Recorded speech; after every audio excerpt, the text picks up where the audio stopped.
Here we go. In 5, 4, 3. Call to me, lands far away. Elves have forests to protect. We need to build a wall. Dwarfs their mines. Men their fields of grain. But we Harfoots have each other. For I must now wander this wandering day. We're safe. You have fought long enough, Galadriel. No. Put up your sword. The enemy is still out there. The question now is where? It is over. Nothing is over! Nothing! You were the chosen one!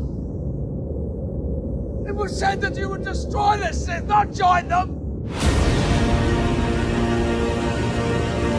If you only knew the power of the dark side. Darkness will march over the face of the earth. It will be the end, not just of our people, but all peoples. Everyone! I am sorry, but their time has come. The past is with us all. The past is dead. We either move forward or we die with it. This could be the beginning of a new era.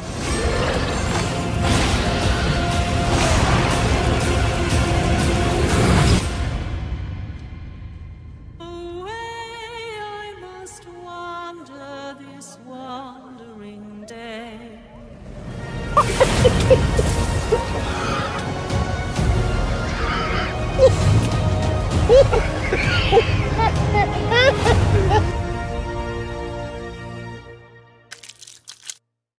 To him finally being lionized in the prime and his prime. Fuck.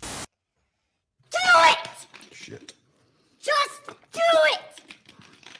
Don't let your dreams change. Yesterday, you said tomorrow. So just do it! Make your dreams come true! Luke went from being, oh no. Welcome, Slayer Nation. I have some great news for you today. I hope you're all doing great. Nope, that didn't work. One more. You have failed me for the last time. Welcome, Slayer Nation. I hope. If you're tired of starting over, stop giving up. That is eating away at what you love in order for it to shine. And one man's vision is... Sometimes you don't have to make things better for them to be great again. You merely have to Okay. Hollywood continues to slow boil the culture and crazy. Well, right now, Spider-Man actor Andrew Garfield has stepped up and he's fighting motherfucker.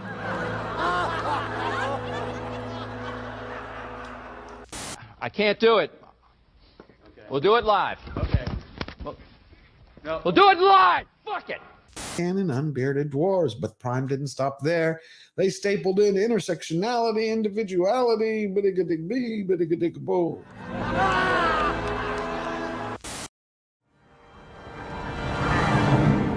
So it begins. At my signal, unleash hell.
Ladies and gentlemen, George the Giant Slayer.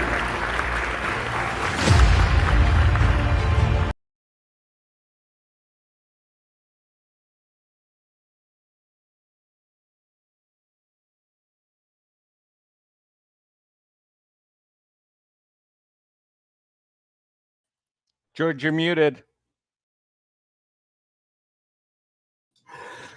Boomered it. Well, we're back, and we are live coming to you from the Lone Star State, where having fun and telling the truth is a way of life. Today, we're going to have an amazing show for you. We're going to cut through the BS like a lightsaber through a Disney Star Wars movie. Now, see, I don't know how many of you know it, but I started carnivore a few months ago. And yesterday I went to Starbucks. You know, I've been keeping to that lifestyle. I really enjoy it. Because when you're making videos about body positivity and calling out all the fat liberation and Lizzo's trying to moonlight like a midnight flotation device, you either got to get with it or you end up being a hypocrite. So I went to Starbucks. I pull up there and I just wanted a large, you know, like unsweetened black tea. So I'm sitting here, I'm like doing charades, a typical Greek, you know, showing sizes, but it's a speaker. So the lady's like, what size do you want? Do you want a drizzle, whipped cream, half, brevet, all this stuff? I'm like, I have no idea. She's like, just pull up to the window. So I get to the window. And she's like, okay, what size? I'm like, large. The next thing, she's like, okay, venti, trente, just English lady, large. We get it all settled. She hands me this credit card machine. She's like, put one of those phony smiles on her face. She's like, would you please answer the question? I'm like, great, not a problem. And I look at it and it's like, do you have a tip? And I'm like, all right. Now, all things aside, I'm a great tipper. You go to a restaurant, you know, I start at a floor of 20% for a decent job. You do great, we go up to 35%. Wonderful. Knock my socks off, keep going. But I didn't control my mouth. It just blurted out. I'm like, earn your pay. This is what you get paid for. Make drinks, then you get a check to spend it on bills and things you like. See, got back the device and all of a sudden, you know, thank you for it. I was like, you can work harder, smarter, become manager, and then go find something you love that you're truly passionate about and make more money. 15 minutes later, I go to the cleaners, to Mr. Wu, to pick up my clothes. Because in Texas, you know, it's the weather's kind of like bipolar. In the morning, you can put on a parka because it's 30 degrees. And in the afternoon, all of a sudden, you're down to shirts and a short. So he whips out the same damn credit card machine. It's like, George, I have a question for you. He's like, do you want a tip? I'm like, it's like the Night of the Living Dead. They're all reading from the same script. So I tell him, I'm like, okay, yeah. Find another business where you can have a lower, you know, fixed monthly overhead with more net profit in the month and start marketing on Google and social media. Because we live in a crazy world today. They say, may we live in interesting times. Well, we went from meritocracy to idiocracy. And today we have a great show. So are you ready? Welcome, Slayer Nation. We have today with us Little Platoon. We have Paul Chato and WDW Pro. And coming in about an hour, we have Robert Meyer Burnett. We're going to start talking about Barbie first. So let's talk to them. Let's bring them on. Hello, Little Platoon. How you doing? Hello. Good evening. Oh, well, afternoon over there, isn't it? Yeah. It is. Yeah. Fake time zones. I can't be doing with them. But can I just say, I really like how the intro features the blooper reels, and then the stream itself begins with a blooper reel. So nicely done. We start that way. You know, we do it live here. How you doing, Chato? I'm good. This is like the Duchy of Fenwick. If you saw the movie with Peter Sellers, the Duchy of Fenwick's main income was faking stamp errors. Oh, I didn't know that. So yes, so that was their income in that wonderful British sense of humor. And this is what you do on purpose. You make fake out bloopers. I know your trick. It's bullshit there. He was quick with the boomer trigger there, wasn't he? He knew exactly what lines. He knew. Oh no! I made another blooper. No, really. I wish I could control it. My camera. I've had this trouble ever since with this camera. It just starts doing this. What I didn't realize is because I was having coffee earlier. I took clove oil. My tooth started killing me the other day, and I was like, maybe I'll tell the stream or not. So if you start seeing me whacking it with the hammer, don't report it, just clip it. But I don't want to see you whacking anything, George. I'm telling you, it hit a point where it was like killing me. So I muted myself so I could put some clove oil on it. And obviously I didn't unmute it. So all of a sudden we have another blooper. But also welcome WDW Pro. Happy to be here. And I think it's a fantastic double irony, because not only did you have the blooper on top of the blooper, but also you had the most unapologetically masculine intro ever, which, by the way, I love. And our first topic of the day is Barbie. So how about that, folks? How about that? Barbie. You know what's interesting? Because everybody's been talking about Barbie. Hillary Clinton threw a temper tantrum this week. It's kind of like faster than a vegan at a Texas barbecue. But what I found was that there's another group who's upset that Greta Gerwig and Margot Robbie didn't get it. They don't care about that.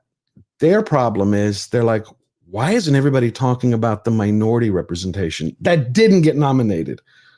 Oh, I haven't heard that one. No, I was stunned. I found this the other day. I got to show it to you. I mean, here it is. It is these people were so upset. It goes, the Barbie snub outrage proves that when it comes to diversity, we're only thinking of white women. Like, finally, white women under the target. It's about darn time. They've had plenty of time to savor the diversity. It's about time they were excluded now. American Ferrera is a white woman. This is the point. They're angry at the fact that they go, but I can't help but wonder, where are the celebrations for the nomination of American Ferrera, who recited one of the most compelling pieces of dialogue in the film? So how is it in the animated world, Little Platoon? Is the air the same? Is the air the same? Yeah, it's fouled up by mentions of Barbie, much like the real world is. Yeah, it's all pretty good. I just this story never fails to irritate me. I mean, one thing that I think is probably worth dispelling at the beginning is that both Greta Gerwig and Margot Robbie did in fact get nominated at the Oscars. Yes, they did. Both got nominations for this film. The film got 8 nominations in total, one of which was for a diverse woman, solely on the grounds that she gave one of the most insufferably right-on feminist rant speeches in the history of film. That's the only thing that got her nominated. So that's how low the bar has been set, and they cleared it. And yet it's still not enough because Hillary Clinton wasn't in the film in a starring role. I think that was the reason she was complaining. The only reason this was nominated is because it made loads of money and it had loads of women in it. If it wasn't for those two reasons, it wouldn't have been on the list because there's no standout artistic achievement for this film, which is why they just threw as many nominations at it in random categories as possible. And lo and behold, it turns up some peculiar results. But at least we're all talking about Greta Gerwig and all of the actually talented people who did win the awards. So here. I mean, there's fentanyl pouring over the border. There's homelessness all over the place. People depressed. People isolated. Disease X on the way. But Greta Gerwig did not get enough nominations. So start the presses, folks. It's time to start the news cycle all over again. No, but they were literally focusing on the fact. They're like saying, how come no one's talking about the first Honduranian who was ever nominated? And I'm like, it feels like the Kathleen Kennedy problem. I've always thought that Disney's major issue is they don't care about telling a great story. They just only care about who is telling the story. It's like for Kathleen Kennedy, do you remember that interview from a long time ago where she was saying once the Disney bought Lucasfilm, where she's like, it's not her responsibility to continue the tradition, for catering to men. She's going to take it a new path. I'm paraphrasing here. But it's the same way that Chris Score has talked about, is like taking a boy brand and turning it into a girl brand. Again, it's always on someone's melanin color, someone's gender. How about just telling a great story? Well, here, these people are talking about the same thing. They're saying, forget about Greta Gerwig, forget about Margot Robbie, and especially Ken. That's what Hillary was pissed about, because she's like, it's another example of a men taking credit for women's work. And I'm like, isn't that what Hollywood's all about today? But also Godzilla -1, which is better in every conceivable department, and you got 1 nomination, and arguably for its least important aspect. So is this anti-Asian racism or is this anti-lizard racism? I mean, Godzilla was a better supporting actress than what's her name was, America Ferrera. So I think there's some discrimination going on there as well. Godzilla is female. Yeah. Female? Are you sure? Yep. He checked the CGI model. Don't question. Wow. I did. Did you go underneath the skirt? I did. You looked up underneath. I did. I looked under the scales. Full gyno. Sex Godzilla in the same way as a turtle. He told me all about it behind the scenes. Well, that's revealed later on. In the 1998 Godzilla film, Godzilla can change its sex depending on what is required, which means it's very, very far ahead of the time, 1998. Are you sure that's not the script for Jurassic Park? I'm starting to have flashbacks now. Are you talking about the one with Jean Reno? Yeah, I think so. I didn't see that one. Matthew Broderick as well. Yeah, Matthew Broderick from War Games and so many others. It's just fascinating to me how they carry on this. this cause. You're talking about a film that should have, for any logical reason, shouldn't have been nominated for anything. How many times has this happened where you have a movie that just because it has a big box office gross gets nominated? I mean, I don't view it as a work of art. You're talking about a 75-year franchise. It's like, okay, we're going to make a film. And because they had talentless hacks, instead of being able to push their message across positively, they ended up making Ken, who Greta Gerwig wanted to be the villain, ended up being the hero. Well, let's think about this though from a money standpoint. From a money standpoint, it makes all the sense in the world, because these people who are highly successful and live in very nice homes in very luxurious places with excellent diamond-studded swimming pools, they are the avatars of victimhood for those who are actually victims. And the only way that you can continually perpetuate your reason for being, your reason for sitting on top of the totem pole of success, is by representing those who wish they could be successful but can't. And the only way you can do that is by continuing to moan. And this is what we're here. This is what we're doing. This is the eternal grift. It never ceases. It never will, because there's money behind it. And that speech was written by a rich individual who tried to imagine what it would be like to be that kind of woman. You're talking about Greta Gerwig? Yeah, Greta Gerwig wrote that speech. It was she said that she kind of wrote that first and then realized she had a screenplay to write around it. Thank God. And the funny thing is, if you're a feminist, you can't have it both ways. You can't boot out a one-armed Australian female surfer for a trans surfer, which just happened recently. I don't know if you heard the news on that. Yep. And also get mad that Ken got a nomination. So you right now accept the fact that men are better than women in every possible way, or you don't. That you can't have it both ways. You can't. But that's what I loved about Ken in the end. I mean, he does come across as a hero. But that was his performance that brought that out. That was the complete accidental performance. They did not anticipate him being so damn good. It was partly the writing as well, though, because I think they to the extent they did a good job with a character arc with any person in that film, it was actually Ken. Ken was the character who had recognizable wants, needs, desires, aspirations. He had something like a character journey, and he had a moral lesson at the end, which makes him the most fully formed character. Right. And obviously, if you've got a fully formed character, the actor has a much easier job of portraying that. It's very hard to portray someone who's virtually non-existent on paper, which is why Daisy Ridley in Star Wars struggles, because her character doesn't exist. So what's she going to do? Right. So I don't think it's a coincidence that Ken is the standout, not only in the film, but then in the awards ceremony as well. Though I would have to be probably consistent on this front and say I don't think that Ryan Gosling really deserved a nomination for Best Supporting Actor. I think there are many, many better people who could have been nominated instead, but it's just a function of Barbie requires award nominations. Here is a category we can shoehorn it into, and so Ryan Gosling gets nominated. Interesting. But you brought up Daisy Ridley, and of course we're going to talk about this for a second, because I feel like Disney's going to be putting her through some struggle sessions for the next 6 months. I have this feeling, but if the subscribers don't know about it, and everybody in the chat doesn't know about it, well, Daisy Ridley the other day, in one way and another, in a manner of speaking, stood up for the fans, because they were asking her on the Today Show about what does she think about the fandom, and she's like, she doesn't think that all the sexism from the fandom, she thinks it's overblown. And either that was a marketing decision by Disney to try to start paving the way, in my opinion, for the new Jedi Order, if Charmin Obadechinoi's film actually comes to light, or she had a Henry Cavill moment. How do you think that came across? Because you see people online and they love that. They love what she said. The same way when Cavill said years ago when they were talking to him about, look at all these toxic fans, like, they're not toxic, they're just passionate. It's the correct answer. 10 years overdue. That's what it is. If they went with that playbook a decade ago, they wouldn't be in the position they're in. Of course, their stories and their movies have sucked.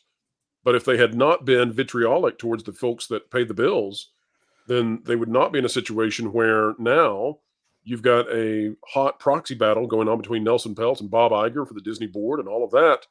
They are squarely in this position because they decided that they no longer cared about their consumers. And in what other industry does that ever work? When do you go into TJ Maxx and they say, oh, I'm sorry, you're a 40-year-old white man. Don't come in here, please. No, every other industry on the planet welcomes every person they can who can possibly buy their product, except for what has happened to Hollywood lately. And that's why this is 10 years overdue. Right, but it's not only Hollywood. I mean, you can hit the nail on the head. You can't go into a restaurant and say, hey, I'd like to get a ribeye steak with a side of onion rings and give me a beer. And all of a sudden the waiter shows up and is like, yeah, I don't think so. I'm a vegan. I'm not going to serve that to you. It's not going to have a job. It doesn't happen anywhere. They're going to give you what you want. It's giving the customers what they want. But I think that's exactly the problem that has happened in Hollywood today. They don't give you what you want. They give you what they want, what makes them happy. So I thought it was a little bit refreshing what Ridley did. I mean, think about it. Isn't this a girl that she was hired out of a pub and she did some bit roles after she was acting in some theater groups. And then she got the Star Wars role. Now she's going to make $12 million. Good for her. Yeah. So I think she approached it the right way. I mean, we need to have more actors like this, more celebrities. I really don't like her acting style. I have nothing wrong with her, but I didn't like her performance. I don't know. I'd like to see her with good material, good script in her mouth. Maybe that's it.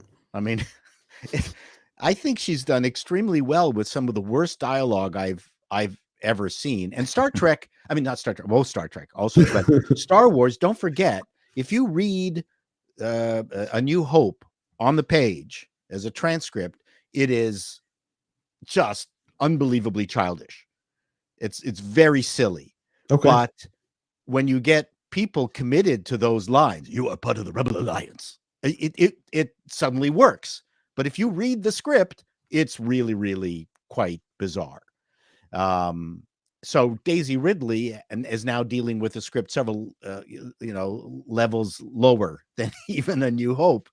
And she's doing the best that she possibly can. It's really you really think she did well? Like you blame it more on the script than on her ability. Okay. I think she's quite luminous. When I saw her, when I first saw her in whatever the J.J. Abrams one was, when I first saw her, I went, oh, this is great.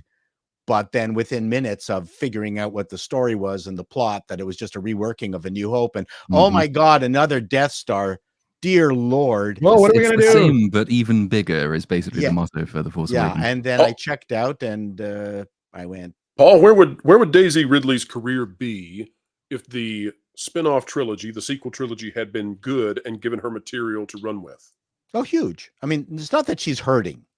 No, she's not hurting, but I mean, there's a difference between what I would call presence and also acting ability, and the talent that has both, they shine. But I mean, she's a Star Wars protagonist, and Star Wars protagonists don't often have to be these immensely powerful performers. That Mark Hamill did not really have, I would say, gravitas in the role. I would agree.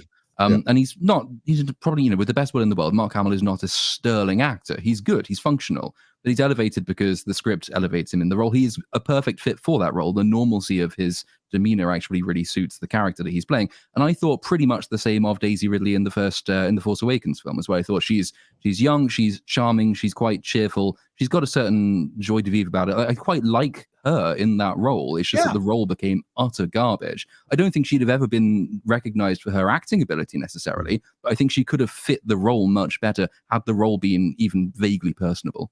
Right, I can see that, George. Yeah, I'm going to give everybody here a test. Okay. How many stars came out of A New Hope? Like actors that spread their wings and became really big stars. How many came out of the J.J. Abrams fiasco?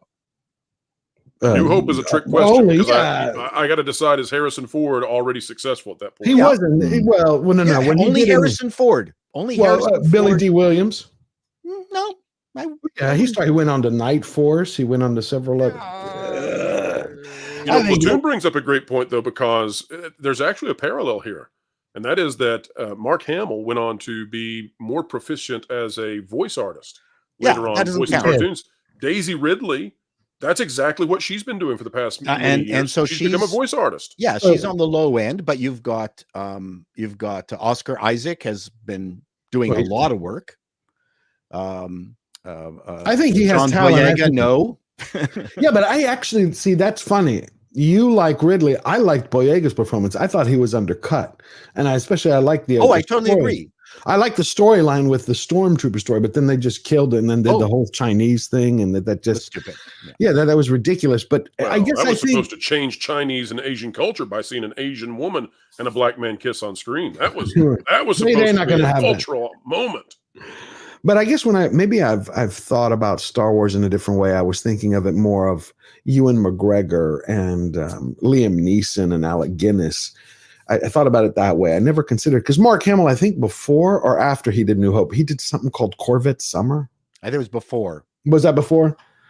Because I can't really recall anything he did after Star Wars except for television and a lot of, animation, Joker. But they took a different approach with the prequels because they did find actors who were, if not absolute top of the A-list, and at least very high up on the B-list. Yeah. Ewan McGregor was already established, Liam Neeson already established, Natalie Portman likewise. But the prequels are a really good example of how low you can bring a very talented actor by having a naff script with naff dialogue, because they had their careers had to recover from Star Wars as opposed to being boosted by it. Which is why I was shocked when McGregor did the Obi-Wan Kenobi series, because I thought someone of his stature and talent and ability, when he would read that script, would be that there's no way. Well, he did get a producer credit. He was a paid executive on that series.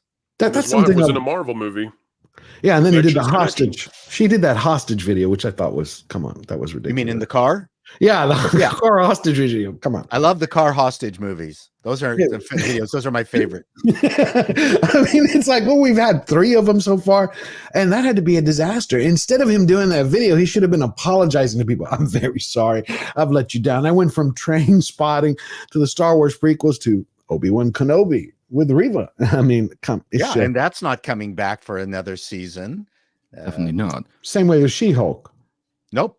She-Hulk. And Only because they blew the budgets, of course. Only because the budgets were blown. It has nothing to do with audiences completely turning away from it. Yeah, the Obi-Wan show is useful for another reason, though, and I think it's one of the reasons that Daisy Ridley's statement was quite well received, because everyone remembers what happened when the Obi-Wan Kenobi show was airing, and you had the actress who plays Reva, who was talking about all of those hundreds of thousands of racist messages that she received but couldn't show anyone. And then you had people like Simon Pegg doing hostage videos from his car, and all of the rest of that nonsense that took. And that was sort of the Disney approach to the fandom at the time. The Disney official Twitter account would pick on people with 3 followers who said something vaguely un-PC and hound them off of Twitter. It was very much a scorched earth campaign. And that was almost universally the approach, not just for Star Wars, but for much of the Disney broader fandom as well. So having an actress like Daisy Ridley come out and say, in response to a journalist who was trying to bait her on this subject, because that's all journalists have left these days, and for an actress to come out and say, no, you know what, I think it's overblown, the fans are pretty lovely, actually, that's well received largely by comparison. If it's a course correction on the part of the actress, that's brilliant for her. If it's a course correction by the company, that's even better, because it means that they won't be shitting on fans so much going forward, although some YouTubers will suffer if they don't. Yeah, it's a reversal of their market strategy for the past decade, because they have, up until the last year, been using race and ethnicity as a shield against low quality product. So we saw that with Reva for Kenobi. We also saw that with Halle Bailey and The Little Mermaid, right? So even before anyone could really get out there and be negative or say something inappropriate, we had all this stuff about these DMs coming out, and it begs the question, how many actors actually have open DMs for anybody to message them? And of course, we can't see the DMs, and of course, we can't see the authors. But here we go with the media cycle, all saying, that they're under attack for their race. The world is horrible. The fandom is toxic. It's Star Wars fans. It's Marvel fans. It's Little Mermaid fans. They're evil. They're wretched. And then they wonder why the box office fails or the subscriber numbers don't go up. And it's a completely and utterly failed strategy that anyone with 10 working neurons could figure out ahead of time. But I think it's there to protect themselves and their own strange world from the criticisms that will come from a very, very low quality product, where they take the franchises that we once loved and they reconfigure them in a way that is absolutely objectively poorer than they once were. They are incapable of making the quality that the geniuses once did. And so they are now curators of previously great franchises, which they themselves destroyed. Right. But I think that's one of the major problems, is that they look at it too much like a corporation and almost like a political campaign. They're not looking at it as storytellers. You don't have the Lucases of the old day where he's looking, I want to bring this world to life. I want to be able to create. I want to perfect this art. I want to bring a story. I want to capture people's imagination. Now you have a story by committee. and it's a committee made of political ideologues on a soapbox. I mean, well, I mean, before we eulogize George too much, he needed a short leash on some of his projects. Let's be honest. From a purely critical perspective, if you've ever seen the fandom edit of the Phantom Menace, it's absolutely brilliant. And I wish the first movie was that. And if George could, well, it's too late now, but if he could keep his ego in check, I would have re-edited that first movie exactly to what the Phantom edit was. I've seen it, but I'm one of the few people. I like the prequel. I do too, but I think it was better. The Phantom edit made the first. Who was the secret sauce behind A New Hope that made that helped George make that into Martian? Wasn't it Martian? Right. Martian, so that's why this has been so offensive, right? Over the last few weeks, this declaration from Charmin Obaid-Chinoy that it's finally time for a woman to shepherd or to shape Star Wars. And by the way, apparently Disney disagreed because they gave it to Jon Favreau for this year. But that's why that's been so offensive, is because it memory holes Marsha Lucas, who is the woman who is indeed in charge, I think, for such success of Star Wars. She's the one. She should be heralded. She should be known. She should be in the history books. And these false prophets, they come forward and they say, oh, it's me. It's me. I'm the one breaking the glass ceiling. Look at me. And there's no glass there. It was already broken. Sorry, I just wanted to mention that we shouldn't be hailing George with as many accolades. Really? I like a lot of it. I don't think it's worth it. But the problem is that you break down every single successful franchise to some very core elements based on the personality of the individual that created it. And I don't view it as any different from a corporation that is started by a strong personality, whether it's Oracle Computers or Apple or things like that. Because I spent a lot of time in corporate after I got out of the showbiz, and now I'm back in showbiz, so to speak, on this YouTube stuff. But there's parallels in terms of the DNA and the personality of the individual that started those franchises, companies, and how long those things last. So in the case of George Lucas, the things that actually was interesting for him was, and I euphemistically call it gear porn. Okay. Because every time the first 3 movies that he created, there were all sorts of books on how it was made. Right. Like that, for me and for a lot of us, it was just as interesting, the technology that he used to execute that's part of the mythos. That's part of the mythos. Yeah, and so the Matrix, the first Matrix had that we wanted to see that camera trick thing that and the philosophy books that everybody bullet time. These things were as important to us, the gear porn fans, and mostly guys. This is something that's almost exclusive to guys, and Disney. So also, Lucas took you to a new planet and showed you new aliens every single time. So he was really good at world building and extending the world. So these are the 2 things Disney didn't know what to do with. J.J. Abrams is not a gear porn guy. Doesn't give a fuck about no, he's a franchise killer. Yeah, so there was none of that guy stuff. Like what's under the engine? What kind of engine is it running? How many cylinders? Is it turboed? This is George. George is, but that's the responsibility though of the company who hired him. That's why I'm saying these corporations. Where is the person who goes, JJ, this is incorrect what you're doing? Correct. Where is the story? That's because I don't think they care. I think today it has become. I don't think it's about the art anymore. I don't think it's about storytelling anymore. I think today it's about how do we push our message and how do we crank out content, not movies. Well, I think Hollywood. Absolutely. Well, look at that woman who was the head of DEI. She had specifically, she's on video, and I can't remember what percentage she said, but 50% of all movies in Marvel have to be gay or something like that, in deference to Little Platoon. I'm sorry. Are you talking about the diversity officer, the one who's on the board? Officer, yeah. She made some pronouncement. I'm going, okay, as a writer, it's not the first thing I do when I sit down. I think I'm going to make, But that's why I say they're writing something for Hannah Montana Pajama Babies. People with about 15 seconds. Hannah Montana was better than anything that Disney Lucas did. I agree. Put that on a shirt. But it's their version. It's their version. And it's their version of it. It's the same way. Come on. Men of our age now declaring that Hannah Montana is better than the stuff Disney. I like Hannah Montana. I have a daughter. We watch. That's where we are. Right. I can't They deny it. I think it's true.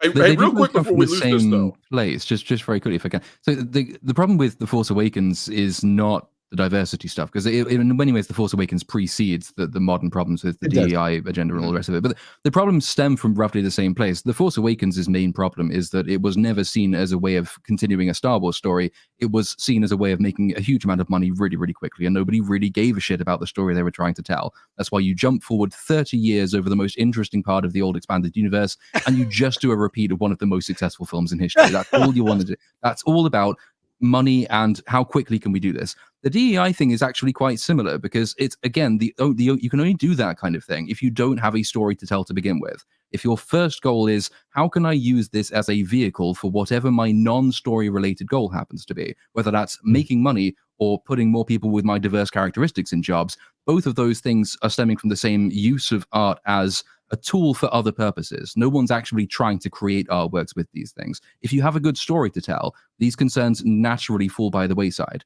Like, they could have made a much easier film to consume than Empire Strikes Back, for example, if all their concern at the time was how do we make the most profitable film ever?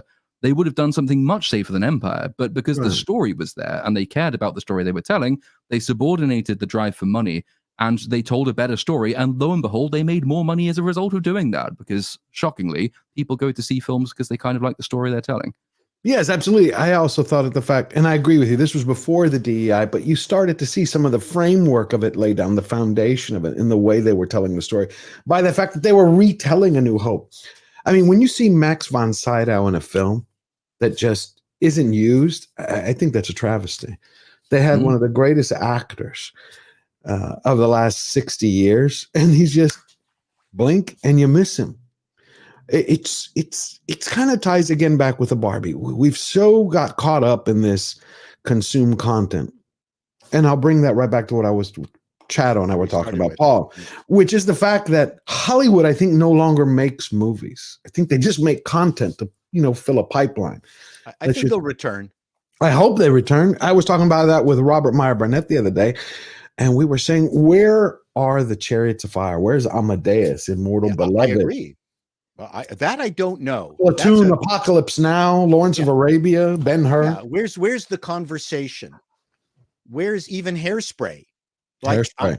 I mean, what a joyous, great film that was. Edward Scissorhands, Commando, even Reacher. I watched Reacher, and it reminded me so much of the old movies that I grew up with. A little bit of Predator, a little bit of Commando, a little bit of Cobra, and I was like, good guy, bad guy. What I really enjoyed that has been completely hidden, and I'm doing a review on it, is Griselda. Oh, I haven't seen Griselda. Vergara. Sophia, she came out the other day, and what was she talking about? She said her boobs actually helped make her career, and I was like, you gotta like that. That woman is. I have that article. You need to see Griselda. I'll watch it. It is one of my favorite recent finds, and I'm shocked that Netflix did not promote it at all. I don't know if you've seen it, Little Platoon. So let me ask you guys this. Is it that there are no longer artists creating things like what we've seen in the past, the great works of cinema?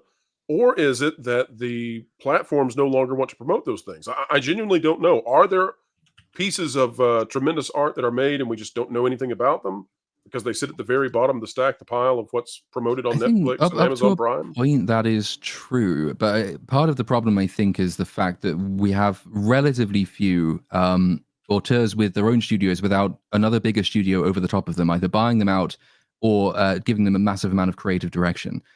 So when Disney owns Lucasfilm, you don't get anything as ambitious as, for all their flaws, the Star Wars prequels were. The Star Wars prequels did have a story to tell, and George Lucas was given probably too much of a free rein, but they're still infinitely more creative than anything that follows, because the point and purpose of those films is the creator of the franchise believes that this franchise is a good place to tell a brand new kind of story. Right. There's an importance to the artistic production side of things there. Studios, and this is something George Lucas has spoken about in interviews as well, unfortunately it's in the context of him praising the Soviet Union by comparison, but we can put that to one side. He said that one of the big problems with the major studio systems in the West is that they are only really concerned with sequels and franchises and things that are guaranteed to put bums on seats because of name recognition, and they are not really concerned with supporting new upcoming filmmakers, directors, and new stories. Because if you're coming from a studio perspective, that is way easier, right? Rather than taking the risk on some brand new IP. There it is. you can just say, here's a Star Wars thing. You're guaranteed $1 billion, or you were back in the day. Well, you hit the nail in the head. When I was in Hollywood, actually the entire concept is to mitigate risk. Mm. Right. Now we have the worst of both worlds. Yeah, but they look what they've done. They've mitigated themselves into a corner. Yes, exactly right. Yeah, no, right. We have the worst of both worlds. They want the least amount of risk possible, so they create sequels, but then they also somehow ruin the sequels so that then they have tremendous risk in releasing the third. So they do, and they love the franchises and they destroy the franchises they love. They it's do. Bizarre. It's cyclical though, because you had the same problem. So you have this golden era of say westerns and action films through the 60s, 70s. Right. By the time of the 1980s, the westerns, which were probably the MCU of their day, are completely clapped out. They're tired. Right. They were safe bets by studios, but they became so safe and so repetitive, people stopped going to go and see them. So you had this massive studio catastrophe. Effectively, loads of them lost a huge amount of money. And it took a period of time for them to start accepting more risk because they had no other choice but to accept risk. And then through the 1970s and 80s, you had the rise of people like Spielberg, people like George Lucas, and they were backed with smaller amounts of money, but nevertheless backed to bring new ideas because the studios recognized belatedly they had bankrupted themselves creatively as well as financially. And we might just be in that kind of tail end period, the same thing's happening again. And I call this nostalgia mining, by the way. I think we've almost mined all of the nostalgia, so we can't ruin anything else. We've run out. So let me get back to the mitigating risk thing, because what's happened is that has evolved as we've lost talent. So it sounds like I'm saying it in a pejorative way, and it kind of is. So let's compare an idiot studio executive now versus an idiot studio executive from the 60s, let's say. They're fundamentally no different. The difference is, to mitigate risk in the 60s, I'm going to put together a movie with Cary Grant, Audrey Hepburn. I'm going to have Stanley Donen direct it. I'm going to have James Ware produce it. What's the difference between that mitigating risk versus now? Well, because you had established talent and you also had I mean, where are they today? The execs Paul was praying you would give that answer. Yeah, no, because today we have Hollywood. Smarter. Come on, between Disney and Warner Brothers, they're a homeless shelter for gender studies majors today. I mean, that's pretty much it. Well, and that was their plan. That was what Bob Iger did, is brought in these poison pill departments that have destroyed from the inside out. If we look at what happened, I'm not here to defend John Lasseter. We've heard from Film Threat from Alan Ing and from Chris Gore that he was not necessarily a great guy with his relationships and personal relationships and the way he conducted himself at parties. At the same time, if you remove a genius, you need geniuses, and you can't replace those with gender studies program graduates. It just doesn't work. Right. And so now they don't have the ability to make anything out of Disney that's great because they don't have the roster of competent geniuses to do so. And they don't like any of the previous competent roster is the other problem. But you tell me out there, who can you make is there an equivalent of trying to get together Cary Grant, Audrey Hepburn, Walter Matthau, James Coburn, and George Kennedy into a movie? Do you know which movie that is, by the way? Avengers. Nope. No, it's Charade, which wasn't. I haven't heard that in a long time. I love that film. It's not brilliant, but it's a great. It's fun. It's a fun movie. It's fun, but they don't have those people anymore. Yeah, but we start to see there's little gems here and there. I mean, I found it on Netflix. I enjoyed One Piece. I enjoyed The Killer. I loved One Piece. You can see I got the hat, Luffy's hat back here. To me, that was the first time I had seen Netflix put something up. But that's only because you had Ichiro Oda, who maintained 100% control over his baby. He's like, this is the way it's going to go. But Japan's going to save us. I hope so. I think Japan, and we have Korea, but. Madam Web, which is coming out, right?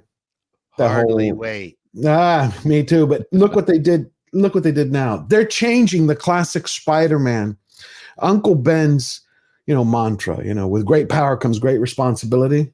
You can see it. It's going to be, when you take responsibility, you will gain powerful abilities. Oh, that's not catchy. Yeah.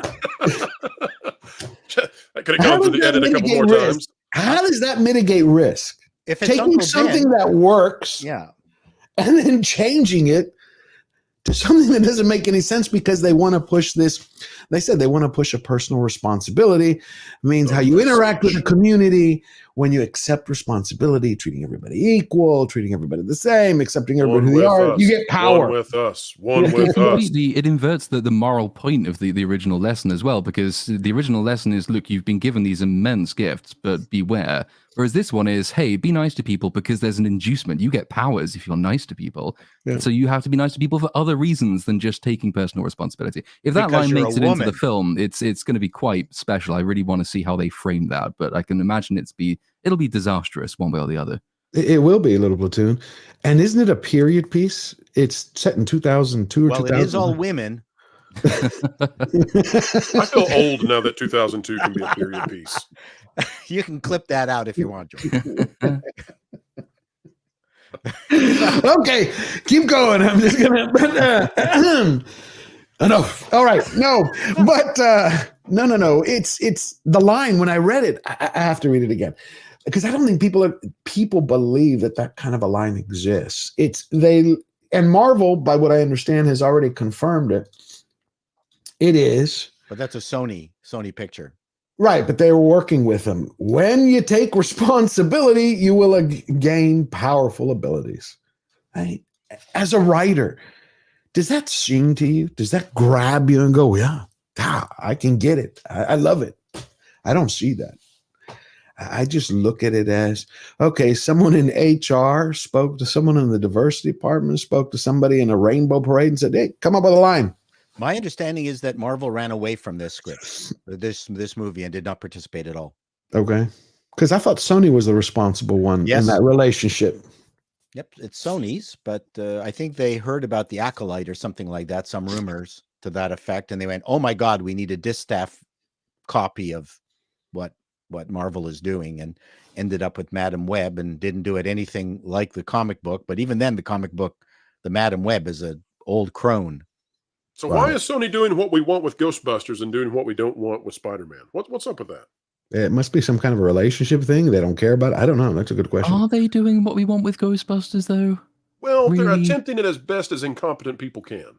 It's not 2000. See, I think the problem is that the standards are so low. Everybody takes a look at 2016 and was it Paul Feig's Ghostbusters? And they're like, if it's not that and it has the original guys anywhere in there, it must be better. The Stranger Things Ghostbusters is not as good as everyone makes it out to be. I agree with you, and we're rare because a lot of people love that, Paul. But it's not as. I think George is right on it. When you compare it to the 2016, though, you come away and say, "This is genius. This is wonderful." But it's not as good as the sequel to Ghostbusters, which was largely panned as not being even close. What did you think, Little Platoon? No, I broadly agree. I thought it had some nice-ish moments, but it was just a nostalgia-baiting film. And it kind of reminds you as well of how late they've left it. Too late in the case of one of the cast members to actually bring back the core team. It was supposed to be a light, feel-good, vaguely forgettable thing, and that's what they got. But I think that goes back to the point we were making earlier about studios being creatively bankrupt and just churning out sequelitis, which is that's that film as well. For all it did have feel-good moments, that's still what it is. It's still a hollow simulacrum of the thing that created the franchise. There's none of the original genius animating it anymore. No, there's just bits and pieces here and there. And I don't know what the new one is going to be. Is it going to be just a repetition of it, or does it have more meat on the bone? It's actually based on one of the Ghostbusters cartoons from its first season, which was written by Michael Straczynski. I don't know about that particular episode, but that first season of Ghostbusters cartoons is some of the best writing out there. Really? It's really fabulous. I'm gonna have to take a look at that. No, it's really, really, really amazingly good run that first season, and then they cheaped out the following seasons. They slashed the budget of it. So that premise comes from that cartoon run, which means it has really good possibilities. Okay, good. Let's check some super chats, see if there are any questions that apply. Hello, super chats. Come on, let's hear you. Mexican Iron Co. We got Skull Leader 2016 became a YouTuber. I like that's a good name. I like that Skull Leader. Got an edge to it. Next, we got Butterbiscuit 92 for $2. That intro is fantastic. That's Shindek. That's all his magic, all his beauty. Thanks for that. It is a good intro. Greek Light for 20. Love you, George. Keep telling the truth. We will, because in Texas, it's a way of life. And trucking is, and blocking the border with trucks is the way of life. It is. No, that's we're Canada. You're confused. No, we did it first. no. Now you're just copying. Yeah, we're copying, but we copy better, and we got a lot, and we bigger. have and bigger. Hey, everything's bigger and better here. The Lone Star State. We're about to. I think it's going to have 800,000 people here in the next few days. All of them coming from California. Yeah, some of them, I wish when they'd come here, they would adopt our ways instead of bringing their ways here. It's just going to, anyway. I know what you mean. They should be required to go to a Buc-ee's, and their opinion determines whether they stay in Texas or They not. should be Because treated that's as the immigrants and then shipped off to New York on a bus if you don't like them. I'm down with that. Red French Moon for €2. Hi, everyone. Love to end Sunday with you lot. Well, we enjoy having you here. And pretty soon, if you sign up for a Slayer membership, we're going to be holding our very first member stream. So, And please don't end yourself on Sunday. Please keep on living. yes, always. Dark Hierophant for $2. Seeing Godzilla -1 tomorrow. Oh, minus color. Cool. Support good cinema. I love Godzilla -1. Wow. I've seen it 3 times. When in my review, I kept saying this is not, because I wanted to get people right from the beginning to say, okay, you're going to hear Godzilla. And you have a lot of people like, well, maybe not be into a monster movie. It's not a monster movie. It's a human movie with a monster in it, like a force of nature. So go check it out. Godzilla's an allegory. Yep. Mario Trujillo for $5. Most stores have the same card processor. Now tips are being added to try to make cashiers work a little harder. It's evil, and most workers hate it too. I'm telling you, in the last 72 hours, I've just been bombarded everywhere I go. I'm like, next thing you know, the guy you're going to buy a newspaper from, because we still have him here in town, was on the side of the road right by the light. He's going to whip out a credit card machine. He's going to be like, give me a tip. Like, I give him a tip when I buy the paper, but it's like at the cleaners, at the Starbucks. Someone told me it happened at McDonald's. They asked him, tip? Like, yeah, get a better job. Well, if you go to Switzerland, the tip is already in your food. And the service was so bad, the food was so bad, I actually took out my pen and paper and calculated the 15% off and gave them that. And they were, yeah, and they were ready to lynch us. In Greece, it's similar. The waiters in Greece would always tell me, we know who comes from the US because they're the ones that always tip, because nobody else does. They're like, nobody else does. And I only found that out because I tipped, and he's like, are you from the US? And like, yeah. He's like, okay, I figured I'm well, if you're going to include the tip, then you better give me a floor show. I'm telling you. What do we have next, Mike? Eric K for $5. Problem with Daisy Ridley is that she has the acting range of a plank of wood. See, I don't agree. I'm more in line. I saw her in, I can't remember the name of the film, maybe Little Platoon or W Pro or Paul. No, it was right after, I think, The Last Jedi. It was a train. She was on a train in Europe. Anybody remember that? No, I don't remember it. Yeah, that's she just was the same. It was Rey in a different outfit. I don't see it, but I have nothing against her. It's the same people who didn't like Tico. Like, I don't have a problem with the actress Rose Tico. I don't. I don't like the character. No. I don't like the character. Listen, I think it's actually a terrible thing for the actors that the movies were so bad, because they had the audience to show off their chops and they didn't get to, because they were strapped to this stupid script where there's no real feeling. And I really hate that Rey is being designated as being crowned as Rey Skywalker because she got some kind of forced thing. Because of the modern trends, I think we need to call her trans Skywalker. I could go. I'm down with that. Because she's not really, she's Palpatine, but she's self-IDing as Skywalker. She is absolutely a Palpatine, but technically she fulfilled, I keep him to pointing this out, the only way you can make a subsequent film to The Rise of Skywalker make any sense is if actually Palpatine won, he's inhabiting her, she buried the Skywalker lightsabers as a final fuck you to the galaxy's greatest heroes, and the next film was about her taking control of the galaxy as Palpatine in a new body, because he told her, kill me and I'll inhabit you, so she killed him. But that would be great.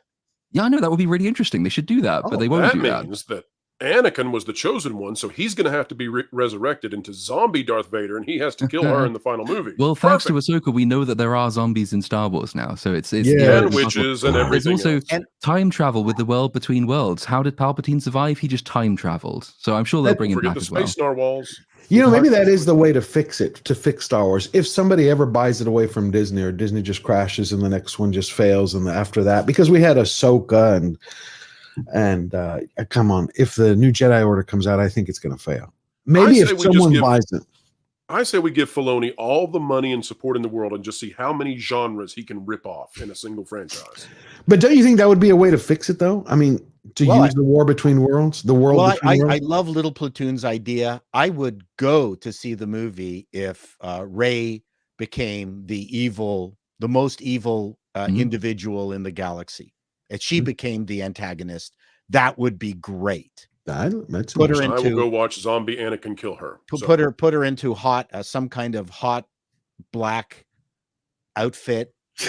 You really like Daisy Ridley. You got a thing for her. No, but I think she'd be I don't know. I see a little evil. steam coming off of you. You know, if she's such a flat actress, then she would do an even better job as a flatter. Kill you. Yes, I mean, but hold that thought. Put a pin in that, because you're talking about flat actresses. I have something for you. Eric K. George, for $2, she was in Murder on the Orient Express. Yeah, both ways. Flat. I agree. Yeah, with thank you for that. Make her the evil one. I think that's a great idea. And then we have Red French Moon for €5. I think Daisy Ridley was genuine. She has class, and I agree with Mr. Chato. She has an elegant presence, and she can act in The Marsh King. Okay. I think she's a great person. I just don't like her acting style. I don't think she has presence. To me, presence is something where an actor doesn't have to say a line, but they've got your entire attention. It's just that it factor, the charisma that just... royal jelly, I call it. Royal Jelly, that's a good one. I remember when I went to the American Academy of Dramatic Arts, it's like, I was 18 years old, and the teacher was, arrogant, young, dumb, full of cum. I was like, I thought I knew everything in the world. And because I got into the auditions, we were going up against like 18,000 people for the summer program. I got in, and on the first day, everybody's doing this greeting, hello, where are you from? And I soon noticed that everybody was there who was acting had some kind of psychological issue. One guy's like, I'm from Toronto, and I tried to, delete myself. The other one's like, my daddy did this, my mother did this. I'm like, I just like acting. I'm from Texas.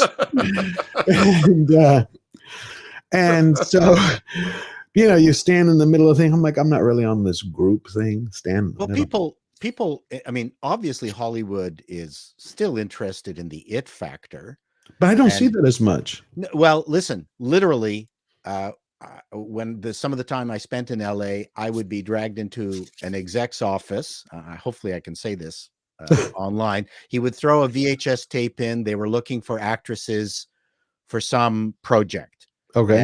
And the exec would bring in people that was kind of in the office. I was in the office. And he said, Paul, come in here. And he sat me down. He said, okay, and he goes through the women, and he says, okay, which one's fuckable? That was the short. Sounds like Howard Hughes. Well, I don't know what it was, but that was what was going on in the 90s, right? And they just that was their criteria for whether that person would be in their project or not. Yeah, the casting couch. But on the videotape. Yeah, I got it. So they're all looking for an it factor, but they had a different name for it. But what I mean is, I'll give you an example. Has anybody heard of the new show Monsieur Spade? No. Okay, Monsieur Spade. It's based on the Maltese Falcon, bogies, Sam Spade. It came out a couple of weeks ago, and it has the guy from Children of Men. Somebody in the chat, y'all look it up. Children of Men. It's an actor that I can never remember. But Clive Owen? Clive Owen, yes, that's it. Clive Owen. So he's playing Sam Spade, and he's in France. And I saw the trailer for that. They actually have done a pretty decent job with the language and the way everything comes across. You feel like it's a Sam Spade, more of a movie than a series. Like Clive Owen has charisma. He does, and that's what I'm talking about. Many of the people, the actors that I recall in the past, the ones with that just it factor, I don't see them as much. I just see more carbon copy and paste people. It's like they have a factory in Hollywood. It's like, okay, get me a Ridley, get me a Ray, get me someone who's kind of like Pitt. It's just a shadow of a shadow of a shadow of a shadow. It's the same way with the writing. Now let's go to Olaf Van Ness for €6. Disney thought slap a Star Wars Marvel label on it, and it will make money regardless of the quality of the story. But see, that's what I mean. It's like a factory. It's like put the brand on it and get people to just pay to watch it. But I think those days are coming to an end because we went from 2010 having 100 to 120 million people who were signed up for cable, paying anywhere from $100 to $200 a month, to 2023, and now in the beginning of 2024, it's 49 million. I think the more you cut that, I viewed cable as almost like this socialist system. You get 400 channels, you only watch 8 of them, and the rest, they keep taking your money because they're contract deals. And now we have the streaming wars, and it comes down to who is going to win, is going to make the best the best quality product story. We do have a problem with too much content. I remember Grant Tinker, I guess in the 90s. Grant Tinker was the NBC CEO. Okay. And this was when cable had already gotten a foothold, HBO, Showtime, things like that. And remember, think about this. The networks were still king, right? ABC, NBC, CBS. And someone asked him, what's wrong with television? This is in the 90s. He said, there's too much of it. Yeah. This is back then. So how do you get stars now when there's too much to choose from? That's also a problem. I mean, the movie studios used to churn out, and I can't remember how many studios there were, maybe 4, 26 films a year. Right. That's what went to the theaters. Well, we have an expert actually in the background. So hold that thought. We're going to bring on Robert Meyer Burnett. Woo! I was never a network executive. I'm just saying. But you're an expert in heart because you're an artist at your core. Some would say. What I wanted to say is Chato brings up a good point. It's like we used to have the 4 networks. Well, John Nolte over at Breitbart was talking 7 days ago that we went from 2022 of having 2,700 shows that year to 2023 where we had 2,237. Like he's like, and he was projecting that in 2024 it'll drop another 300. Like the streaming wars are actually trimming everything down. So here's the thing: are they going to trim it down to the best? Like in a few years, will we only have the Reachers? That style of show, the House of Dragon. Do you know what's been increasing in terms of subscriptions more than any of the streamers? Mm-mm. YouTube. Yep. More people have been signing up for YouTube, subscribing to various YouTube channels than anything. It's dwarfing. It's dramatic. Yeah. And specifically Little Platoon. Yeah. Well, we hear his voice. I love it. He should do all kinds of things. He could make tons of money with that voice. Oh yeah. Well, think about it. How many YouTubers watched Echo? That was probably what gave them their ratings. Well, yeah. I think what's again, I'll tell you what's really annoyed me about like YouTube is all of this AI generated slop that's suddenly on the platform. I clicked on something yesterday. It was a Dune 2 preview or a review. I figured somebody was going to opine on the 10 minutes of Dune 2 that they had seen.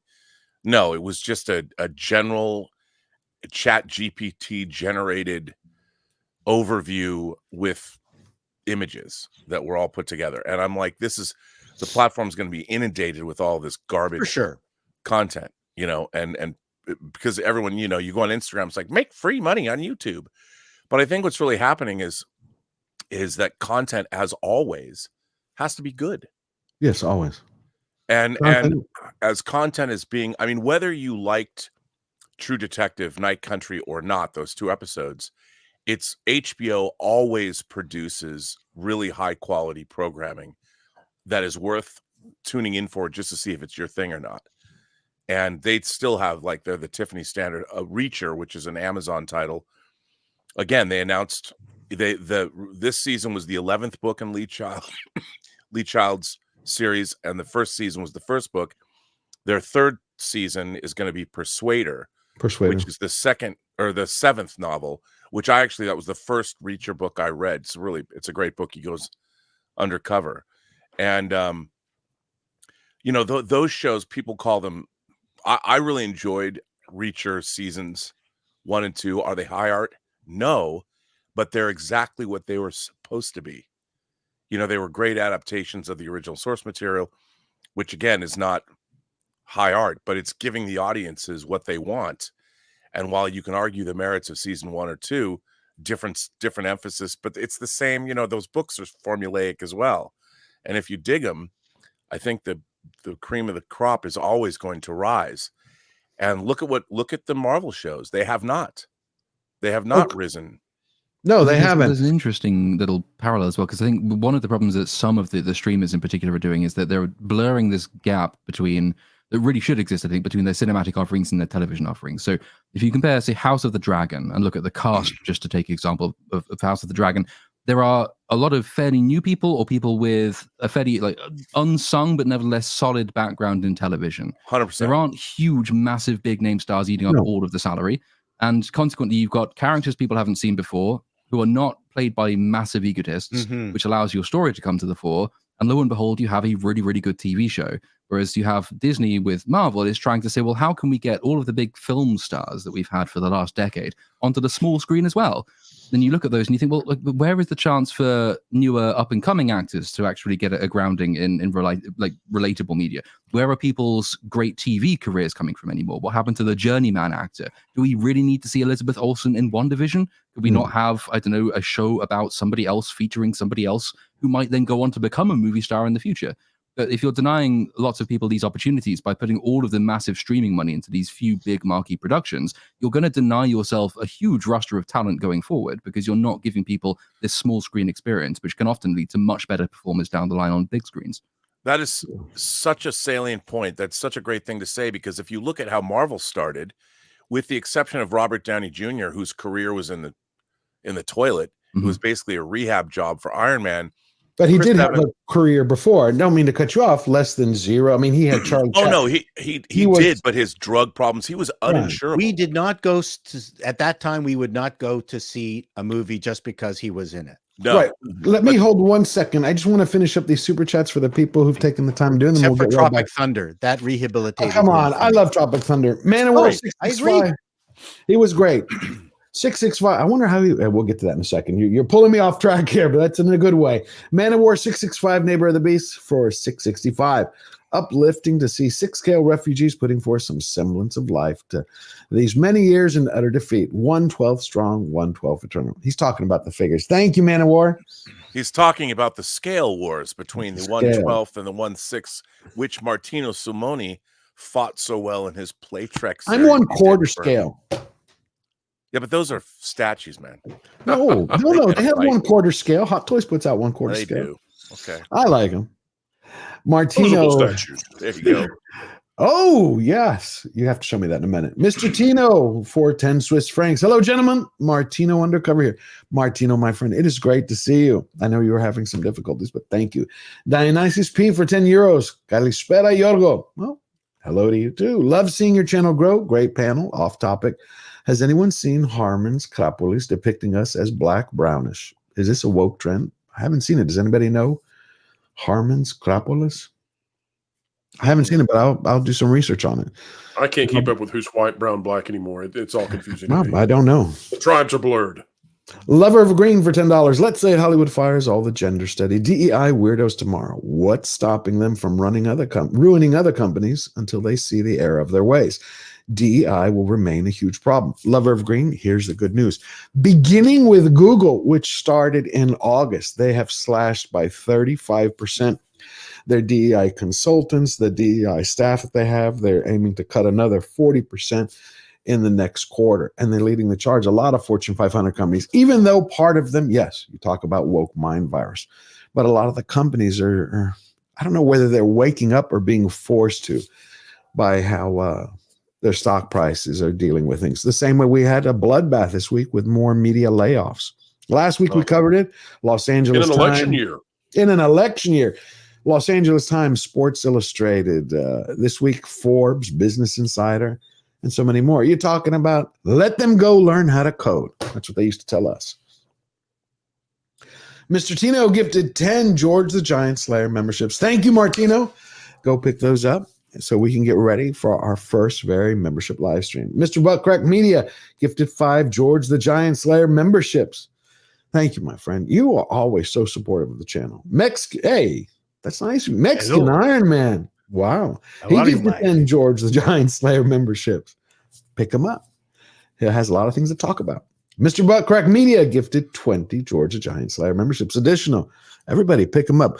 We're going to be holding it probably in the next week and a half. Very first membership live stream is going to give you a lot of access to the behind the scenes content. You'll get more bloopers. And unlike what Paul was saying earlier, that actually did happen. It was unscripted. But we have Olaf Van Ness for €2. Ray, her first appearance was in Silent Witness. Thank you for that, my friend. She played a corpse, as I recall. Topless cadet. Oh, God. I have not too much acting required in that role, so it was kind of perfect for her. Okay. I still thought she was a little stiff. Okay, wait. Little Platoon, are you on the Chato side or are you on the Slayer side? Like, you think she has acting ability, but she was underserved by the script? Or yes. I don't think she has very much acting ability, but I think what ability she does have was underserved by the script. She could have been better with a better character, but she would have had a relatively low ceiling. Okay, so you think if she had a great script, she could shine? Mm-hmm. Okay, that makes sense.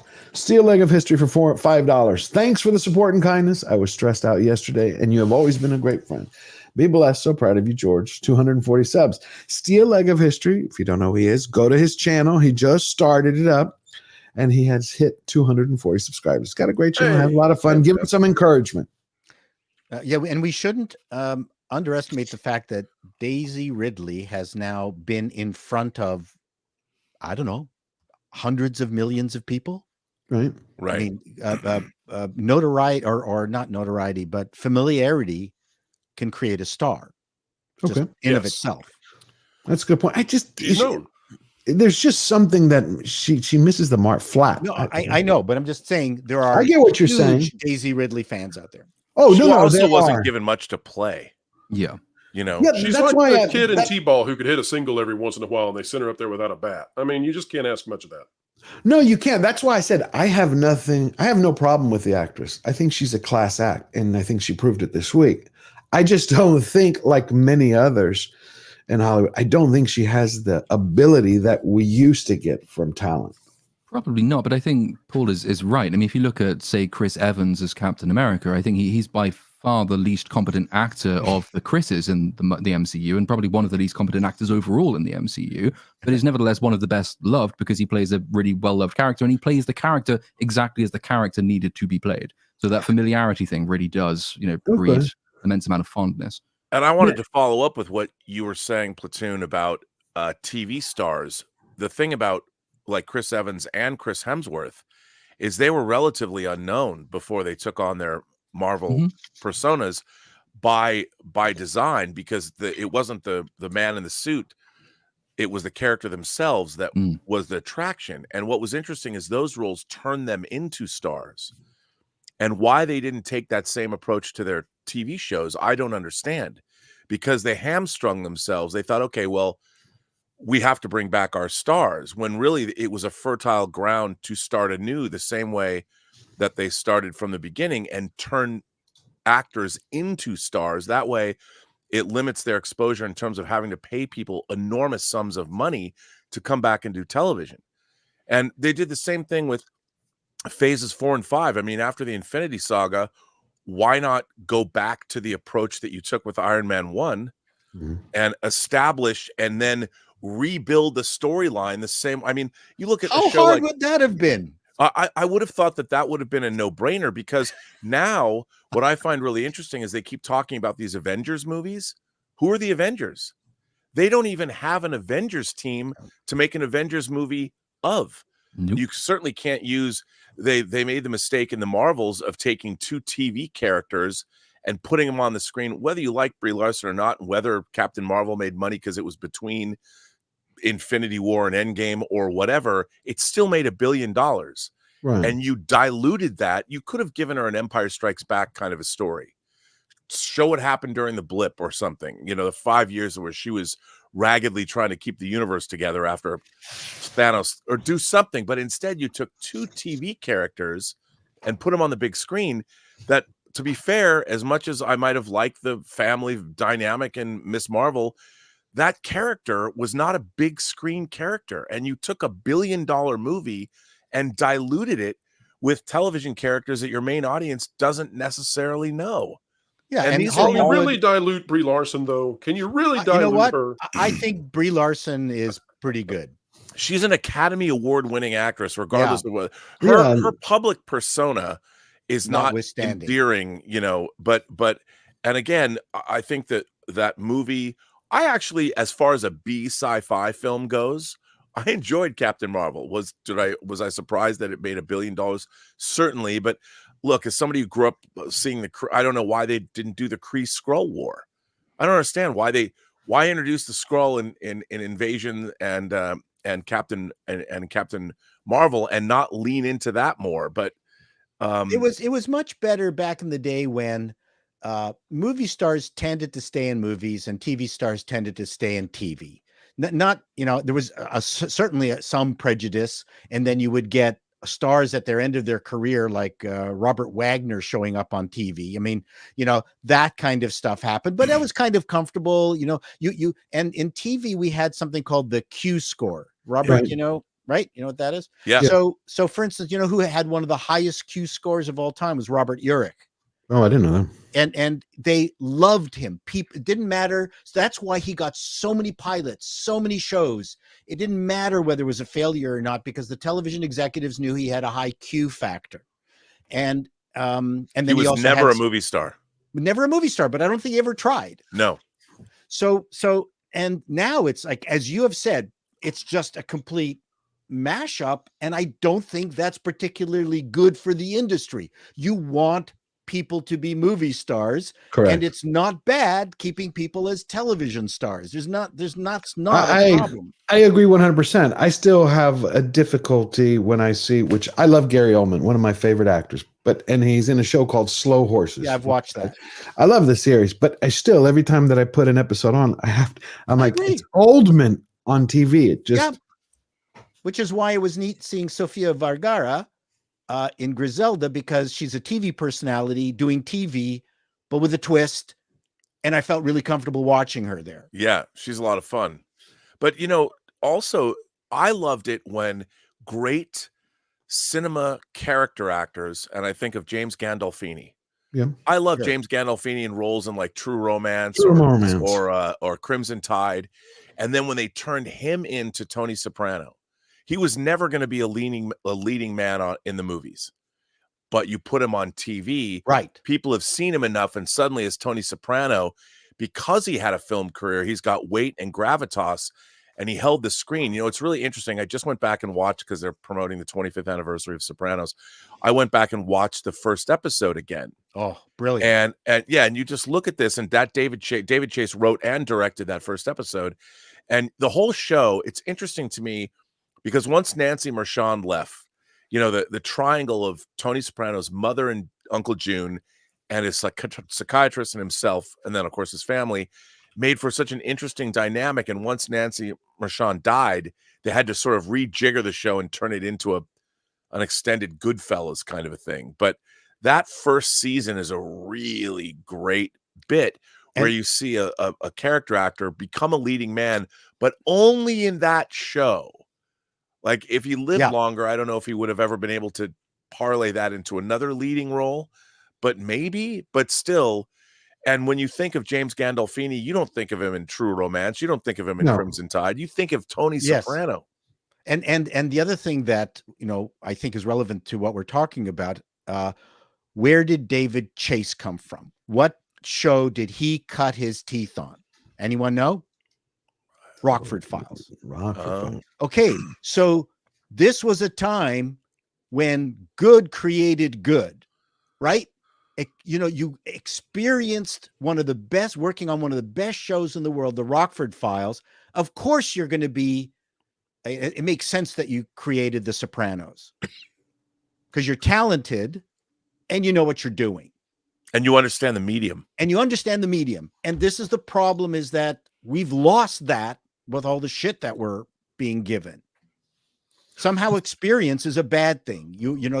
That's nope. That's a power structure. Well, let's look at what experience and what Hollywood is going with. Let me finish this first, and we're going to get to the Oscars. Kung Fu Hot Dog for £5. Gents, thoughts on YouTube wanting to be a global television station and forgetting what it started out as, and the flurry of creators who are leaving the platform. That's another show. That is, yeah, but just quickly, you had a lot of these creators for 10 years that have been creating content. Remember, they're not just leaving, but their audience is too. Their audience grows up, you know, and it's you have a like, even like April will be the 9th year.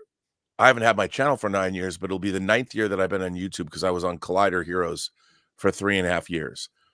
And I've now seen a generation of people that, for me, when they started watching me in 2015, they've gone to college and they're now in their young adult lives, and the things that they are interested in have changed. And I think that YouTube is changing. It's always going to be a global TV station, but I think that the audience is what is changing more so than the creators. It'll be interesting as well to see, because you have the model of certain other streamers, like I think Kick in particular, which has been spending hundreds of millions of dollars trying to poach streamers from Twitch, because they carry this huge audience across. The theory is you bring these massive creators with $100 million contracts, and that will bring their audience as well. So our new streaming platform or our existing streaming platform will improve dramatically as a result of that. None of those streaming services which have that business model at the moment are making any money at all. Most of them are losing it. Which, if your biggest star is XQC, you can see why, because you're creating a entertainment station for complete dullards and idiots, and that's not really going to capture people in the long run. But that's the idea. I wouldn't be surprised if YouTube is looking at these other big platforms and saying, hey, maybe we should try that as well, because we feel like we're not doing anything different at the moment, and stagnation is bad. We always have to be seen to be doing something, even if something is bad. I don't think it will work. I'm not planning on leaving anytime soon, though, so there is that. Well, because at the same time, YouTube is dominating. YouTube is love absolutely dominating. Platoon, don't leave, please. No, I love Little Platoon's material. Everyone here. There's a, you know, I've been involved in this thing for about 7 years, and I started off as a tech tuber. An awful lot of the carnage is happening on tech tube. Now, you guys in the entertainment side are looking at the people in the entertainment side of things, but tech was fun. It was interesting. It connected with the audience who happened to be on YouTube, who tended to be technically oriented. You could do an entire video on just unboxing a goddamn computer case. Right. And those were the really fun days. You enjoyed it. A processor was only $200, and you know, your graphics card was only $150, and you know, and that was a really fun time. That's completely gone. It's done, and an awful lot of YouTubers from the tech space are toast. Apple, many tech tubers made their mark on the back of Apple. Like, how many iPhone? What was this then? Well, I mean, what's happened in the tech industry now that you can't get people excited about technology? Because the technology is no longer exciting. Right, it's similar. Well, that's terrifying. Yep. Skull Leader sent in a super sticker for $10. It is. I liked TechTube for a while. I've seen it change over the last few years. If tech isn't exciting, then progress isn't exciting. So I'd like to progress, please. All right, but if you're going to be talking about tech, look, we have how many problems we have in the world today, and the White House named the Taylor Swift AI pictures going all over the net as a national security issue. I blame it on Paul. Taylor Swift, yeah, it's a problem. Well, I think it's more of it's a metaphoric security issue.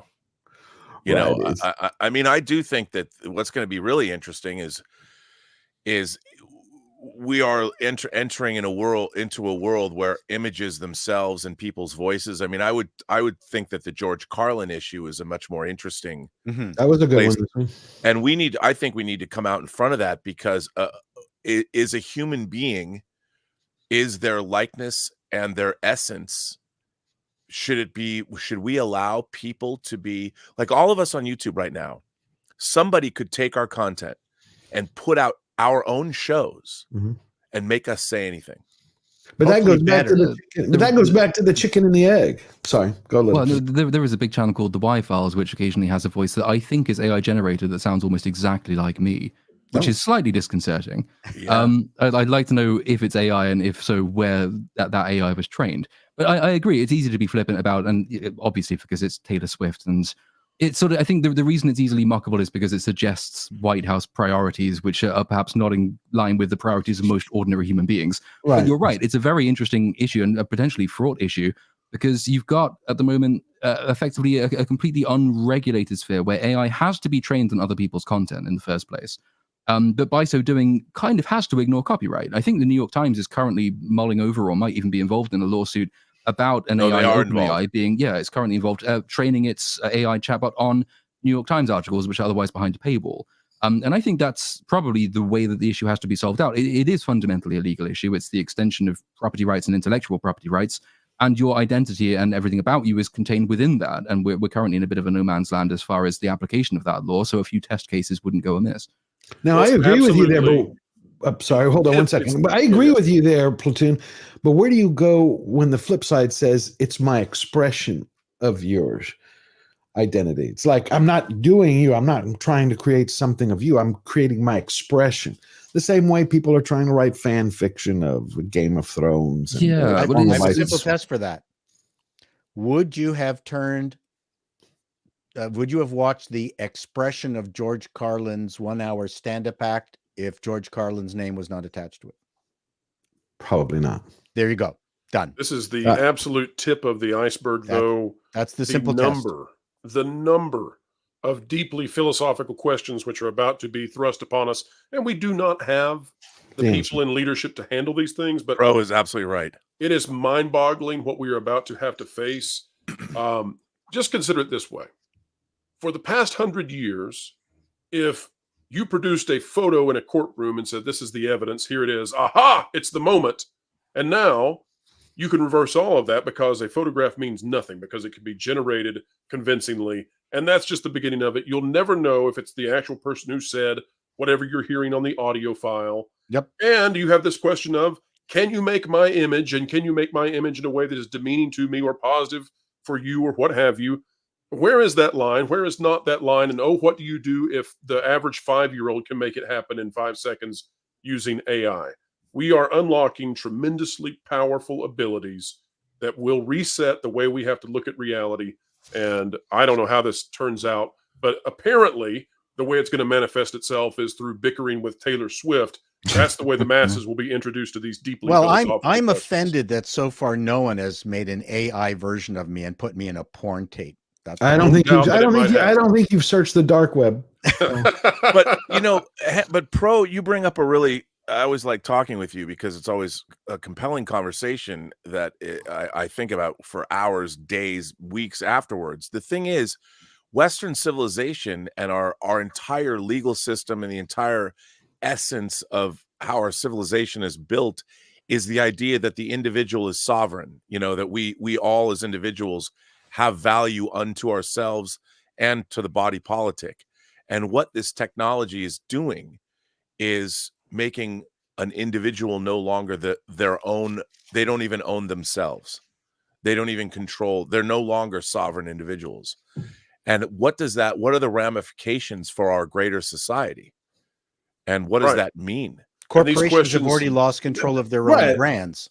But I think a part of that also becomes because who's telling the stories? Remember, culture, it's a key to communication. It's how you bridge the gap between people, but it's also the people who are telling the stories set the tone. They kind of have a rudder. It's how we're looking at, we talked about it. We hinted on a little bit earlier, but the Oscar nominations for this year, right? How many years have passed since we've seen films that truly deserve it? Well, you talk about storytellers. The storytellers are the ones that should be protected first from AI.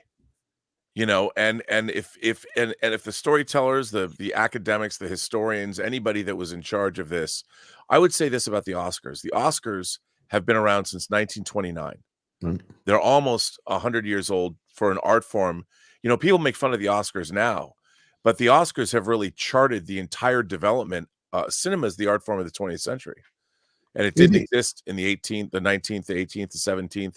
So it's an art form for the modern age, and the Oscars have been honoring, for as cynical as we want to be about it, for most of the Oscars' existence, they were honoring pretty great work, Right. and it was No, no, go on. The work that the studios made was also the best work of the years that came out for the most part. And then with the rise of indie cinema, starting in really the latter half of the 80s, motion picture studios are no longer interested in making the kinds of stories that will win Oscars. They're more interested in making global events that appeal to a global audience. Today, One Flew Over the Cuckoo's Nest would never have gotten made. Right. You know, Amadeus probably wouldn't have gotten made. No. But that's my point. How many movies, we talked about this the other day on the phone, how many movies to date? Barbie, right? Does Barbie deserve to have any Oscar noms? And was it the only reason that it got Oscar nominations because it crossed $1 billion? Well, it didn't help Super Mario Brothers. It's not on there. Right, it's the second highest grossing animated film of all time, and they still didn't give it the nod. So I would say it has to do something with this gender movement is why Barbie is so nominated, and then why there's the outcry for more nomination is because it's the vehicle for expressing what these people so desire to be part of the cultural zeitgeist, and they're not quite successful with it. But I think that's why they want the nominations. Are there any pictures or actors or actresses that you think deserved it this year? Like you go, yeah, that makes sense. Well, I actually think we had a pretty good slate of Oscar nominees. I should pick them up and put them in front of me, but you know, I think Best Picture, you know, if you look at Best Picture, American Fiction, Anatomy of a Fall, The Holdovers, Killers of the Flower Moon. I'm not a fan of Maestro. Oppenheimer, I thought, was absolutely deserving. I mean, the fact that a movie like Oppenheimer, one, got made at a studio, and two, grossed over $900 million. But that's Christopher Nolan. I've always viewed him as an exception. It is, but they didn't have to. I mean, the thing about Christopher Nolan was that makes him, I think, special is that he truly does the one for me, one for them, and makes it work. He got Warner Brothers to finance Dunkirk, and I'm sure they would have said, well, this is a very British story from World War II that not everybody knows about, but his approach made it global.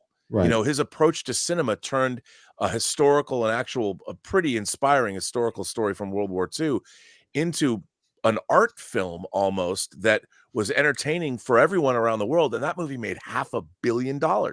And I maintain only Christopher Nolan could have done that. You know, he could have just taken all the money and run, but he didn't.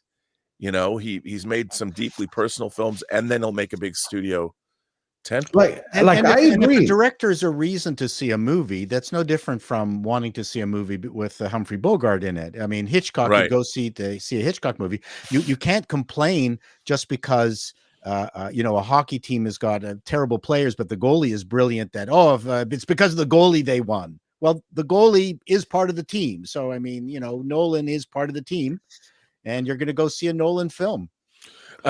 I thought Poor Things, Past Lives. I like Poor Things. George Lanthimos, I think, did a great job. Yeah. I didn't like every aspect of the story, but I enjoyed a lot of it. It felt, again, like Godzilla -1 felt handmade to me. Poor Things did.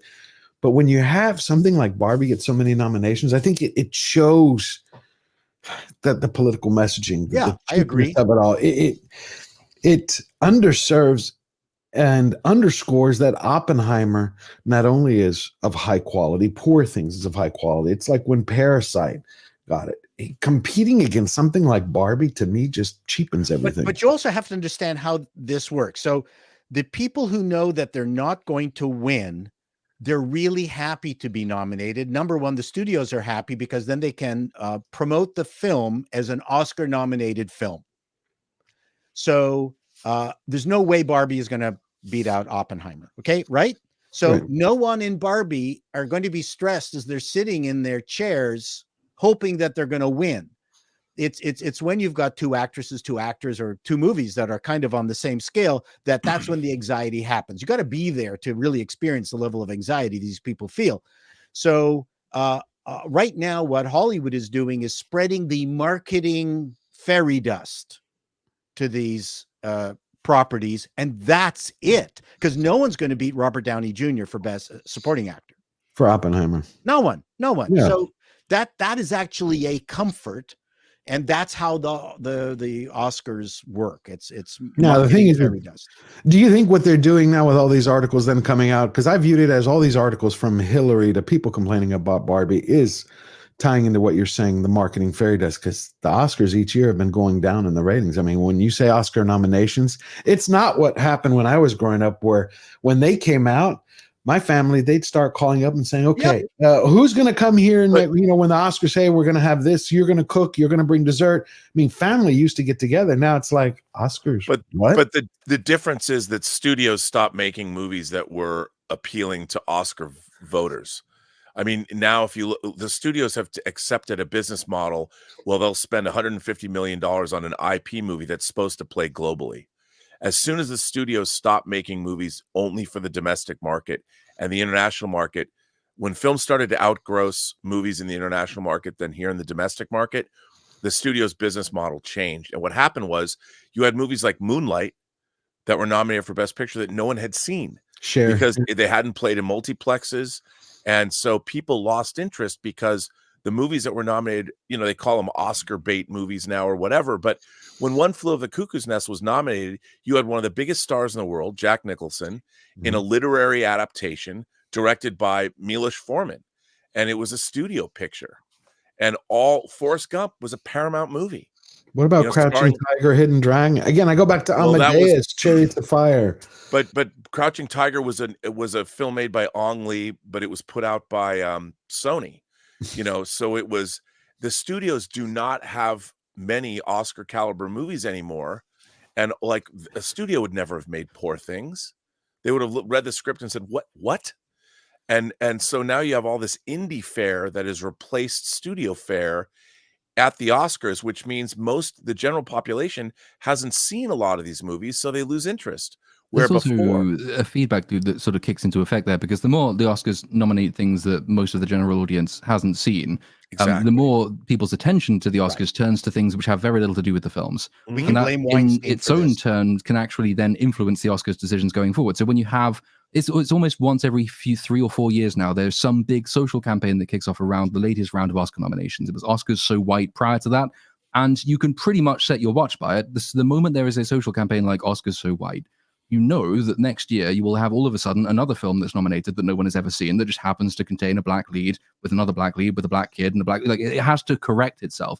But by that point, it's given up effectively trying to judge films as artistic properties. Then it's really about reputation management for the Oscars just as much as it is for the film companies. And it now becomes the case that most of the hype around the Oscars is which vested interest group is going to get outraged this year. We had the Oscars So White before that. Now we've got Hillary Clinton tweeting about the Oscars, and everyone's talking about Barbie and not talking about the really good films that have actually won. And they've become a bit of a joke, not all by their own doing, but nevertheless a bit of a joke, which is a shame, because I'd like to see them go back to, like you say, honoring films that deserve to be honored because they are good films, as opposed to they are either pushing the right message or correcting a perceived past fault. And you hit it right on the head, talking about, they already have the articles out. There it is. Oscar Diversity 2024, people of color in every acting category. But when you start drilling down into it and then reading what the writer was saying, it comes down to, it wasn't enough. I'm like, you have every category.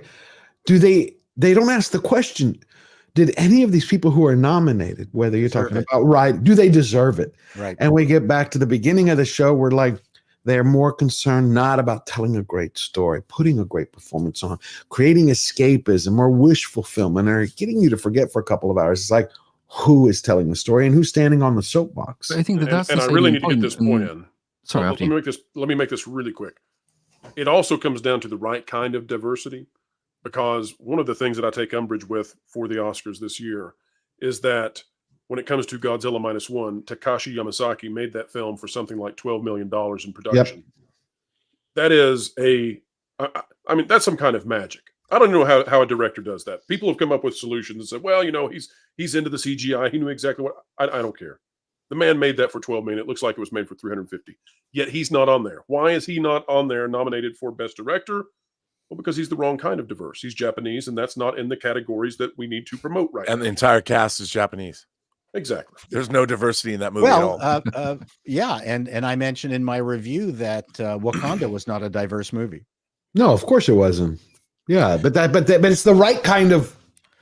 Yeah, well, and my point is, we need more movies that are more diverse movies than movies with diversity in them. How about we just go back That's exactly to right. How about we just go back to meritocracy? Get the best writers with the best producers, with the best directors, with the best actors. And That's a lovely idea. I don't think we'll get it, but it goes back to something that Robert was saying, which is we do actually have a whole array of pretty good films that have been nominated in this year. This year has not been a bad year in terms of Oscar nominations, unless you're They are, but Twitter. But the question you have to force these people to answer is not should Margot Robbie have been nominated over Ryan Gosling. It's which of the people who were nominated for Best Actress and which of those great films that were nominated for Best Picture would you replace in order to get Margot Robbie and Barbie there? Because it's supposed to be meritocratic. If you say that they should be there, you have to get rid of another film. Which one is it going to be? Right. And no one's answering that question. I'm at least a little bit optimistic that things will correct themselves, because there's not a single person on this panel or in the audience that if we have a heart attack and we need emergency surgery, that when we're being rolled in, that we say, excuse me, stop, I need to know the gender diversity of the operating room. Stop. What are the ethnicities of the doctors who will be performing the operation? Every person on the planet says, give me the best person you can. My life is on the line. And these companies are looking at this, and they've got to be saying, looking at the box office returns this last year, and certainly for this upcoming year, give me the best people we can. We got to make money again. Well, I'm reminded of one of the shows of the Golden Girls where the character Rue McClanahan played Blanche, who was racist and an anti-Semite. But in one episode, she got a heart attack. She's rolled into the hospital on a gurney, and she goes, I want a Jewish doctor. Yeah. But Blanche, you're anti-Jew, but I want the best. But that's Little Platoon was right early when he was saying, like, who would you replace? They never answer those questions because they're straw man. I mean, they're set up to create division. Another thing that Hollywood does, they divide. What brings me down, what irritates me about this year's picks is there are a lot of good movies. There are. But they're now suffering because of all the crap that came before and the people's experiences. I asked 30 people over the week when I was preparing for our live stream. I was like, do you know the Oscar nominations are out? They're like, those things are still around? That was half the answer. The other was like, I don't care. So what? Don't know anything about the films. I'm not interested. And I think that's a disservice because storytelling is it's intrinsic to culture. But if you want a problem, wait for the next Oscars. Because the movies in 2024 are nothing compared to 2023. It's going to be a horrific Oscar. The worst year in modern cinema history. But it'll be 2024.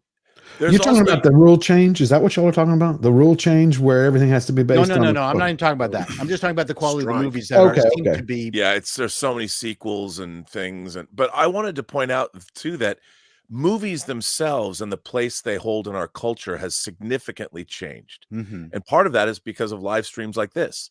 I mean, we have a whole... Like, when I was a kid growing up, movies were the end-all, be-all. Mm-hmm. I literally lived my life based on what was opening, and I was a movie fanatic starting when I was a very young kid. Well, that's not true anymore. You know, kids are far more concerned with not just social media, everything from TikTok and YouTube, but kids. I was always looking out at what was the world like. What the movies represented the larger world that I wanted to be a part of. Now, the larger world that you want to be a part of is right here. Kids are a part of that world because they're their own content creators, they're Twitch streamers, they're on YouTube, they're on Instagram, they're doing whatever. The world is coming to them. 70% of high schoolers want to be influencers. Yeah, right. But we connect them.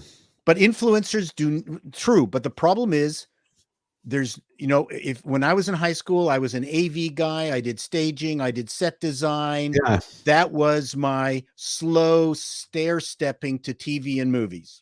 Right. Influencing is a dead end. No one as an influencer goes, you know what? And I want to now go into movies. Sometimes they'll get given those opportunities, but because they've not gone through the process you went through, they don't have the skills and the talent to actually do anything with that. I mean, you've got a few biggish YouTubers who are going off to do TV or films. Is it Philosophy Tube is going to be in The Acolyte, for example. And you have others who are invited to write things. And, obviously The Critical Drinker is doing his own film, but I think that's a bit different given that he wrote the thing and has been incredibly involved in making it. But So you are getting offers, but that's really just banking off nothing but the fame that the influencer has. They don't have any skills, technical and aptitude, it doesn't work, knowledge, expertise, and yeah, like you say, it doesn't work for all of those reasons. But I guess one of the many reasons that shows like this and other ones are growing in popularity while something like the Oscars is fading is that people now can see that they themselves and their friends are probably more interesting and more enlightened and knowledgeable than the actors who are supposed to be the pinnacles of this artistic achievement, which I don't think is just a case of lifting a veil on people who have always been stupid. I think that's a change in the caliber of the actors themselves, and the directors and the filmmakers who used back in the day to be the best at what they did, and they had interesting life stories. If you go from John Wayne to Rachel Zegler in about 50 years, that's a pretty marked decline in life experience and background and personality and things you actually think. So now we have unprecedented access to people when they're least interesting. If you'd put John Wayne on these kinds of streams, he'd been amazing. But we now have unlimited access to people with absolutely nothing to say but an inflated sense of their own ego, which is just really cratering any respect people have for figures inside the industry, I think. Well, let me add killed one the thing to radio that. star. Well, Social I media wanna- killed the video star. I want to add one thing to that, which is if you had John Wayne on, you just said he would be amazing. So is it the fact that if he could get his camera working? Right. Is it the fact that, well, he'd be smoking 4 packs a day too? I smoke. So I How do you turn this damn thing on? I don't know. Right. But would the point be is, are we missing the John Waynes? Because like we have Rachel Zegler. So if you stuck somebody of Wayne's caliber today here, would that change anything? You see what I'm saying? It's like we have no more Waynes. And I think that's because no one's searching for them. We have just Rachel. That's what I meant with the Cary Grant and my point with Cary Grant and all that, the stars in Charade. Who do we have that duplicates that wattage? Even at the low end, George Kennedy was a minor player. George Kennedy was a except minor as player. Patroni. Shame on you. The airport movies.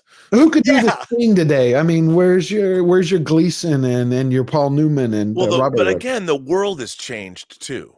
Right. And I think that the world that we have now, we had people coming out of World War. You had World War II, and then in another less than 5 years, Korea, then Vietnam, and the world that we came out of was a very different world today. And what's interesting, even the world back in the 80s.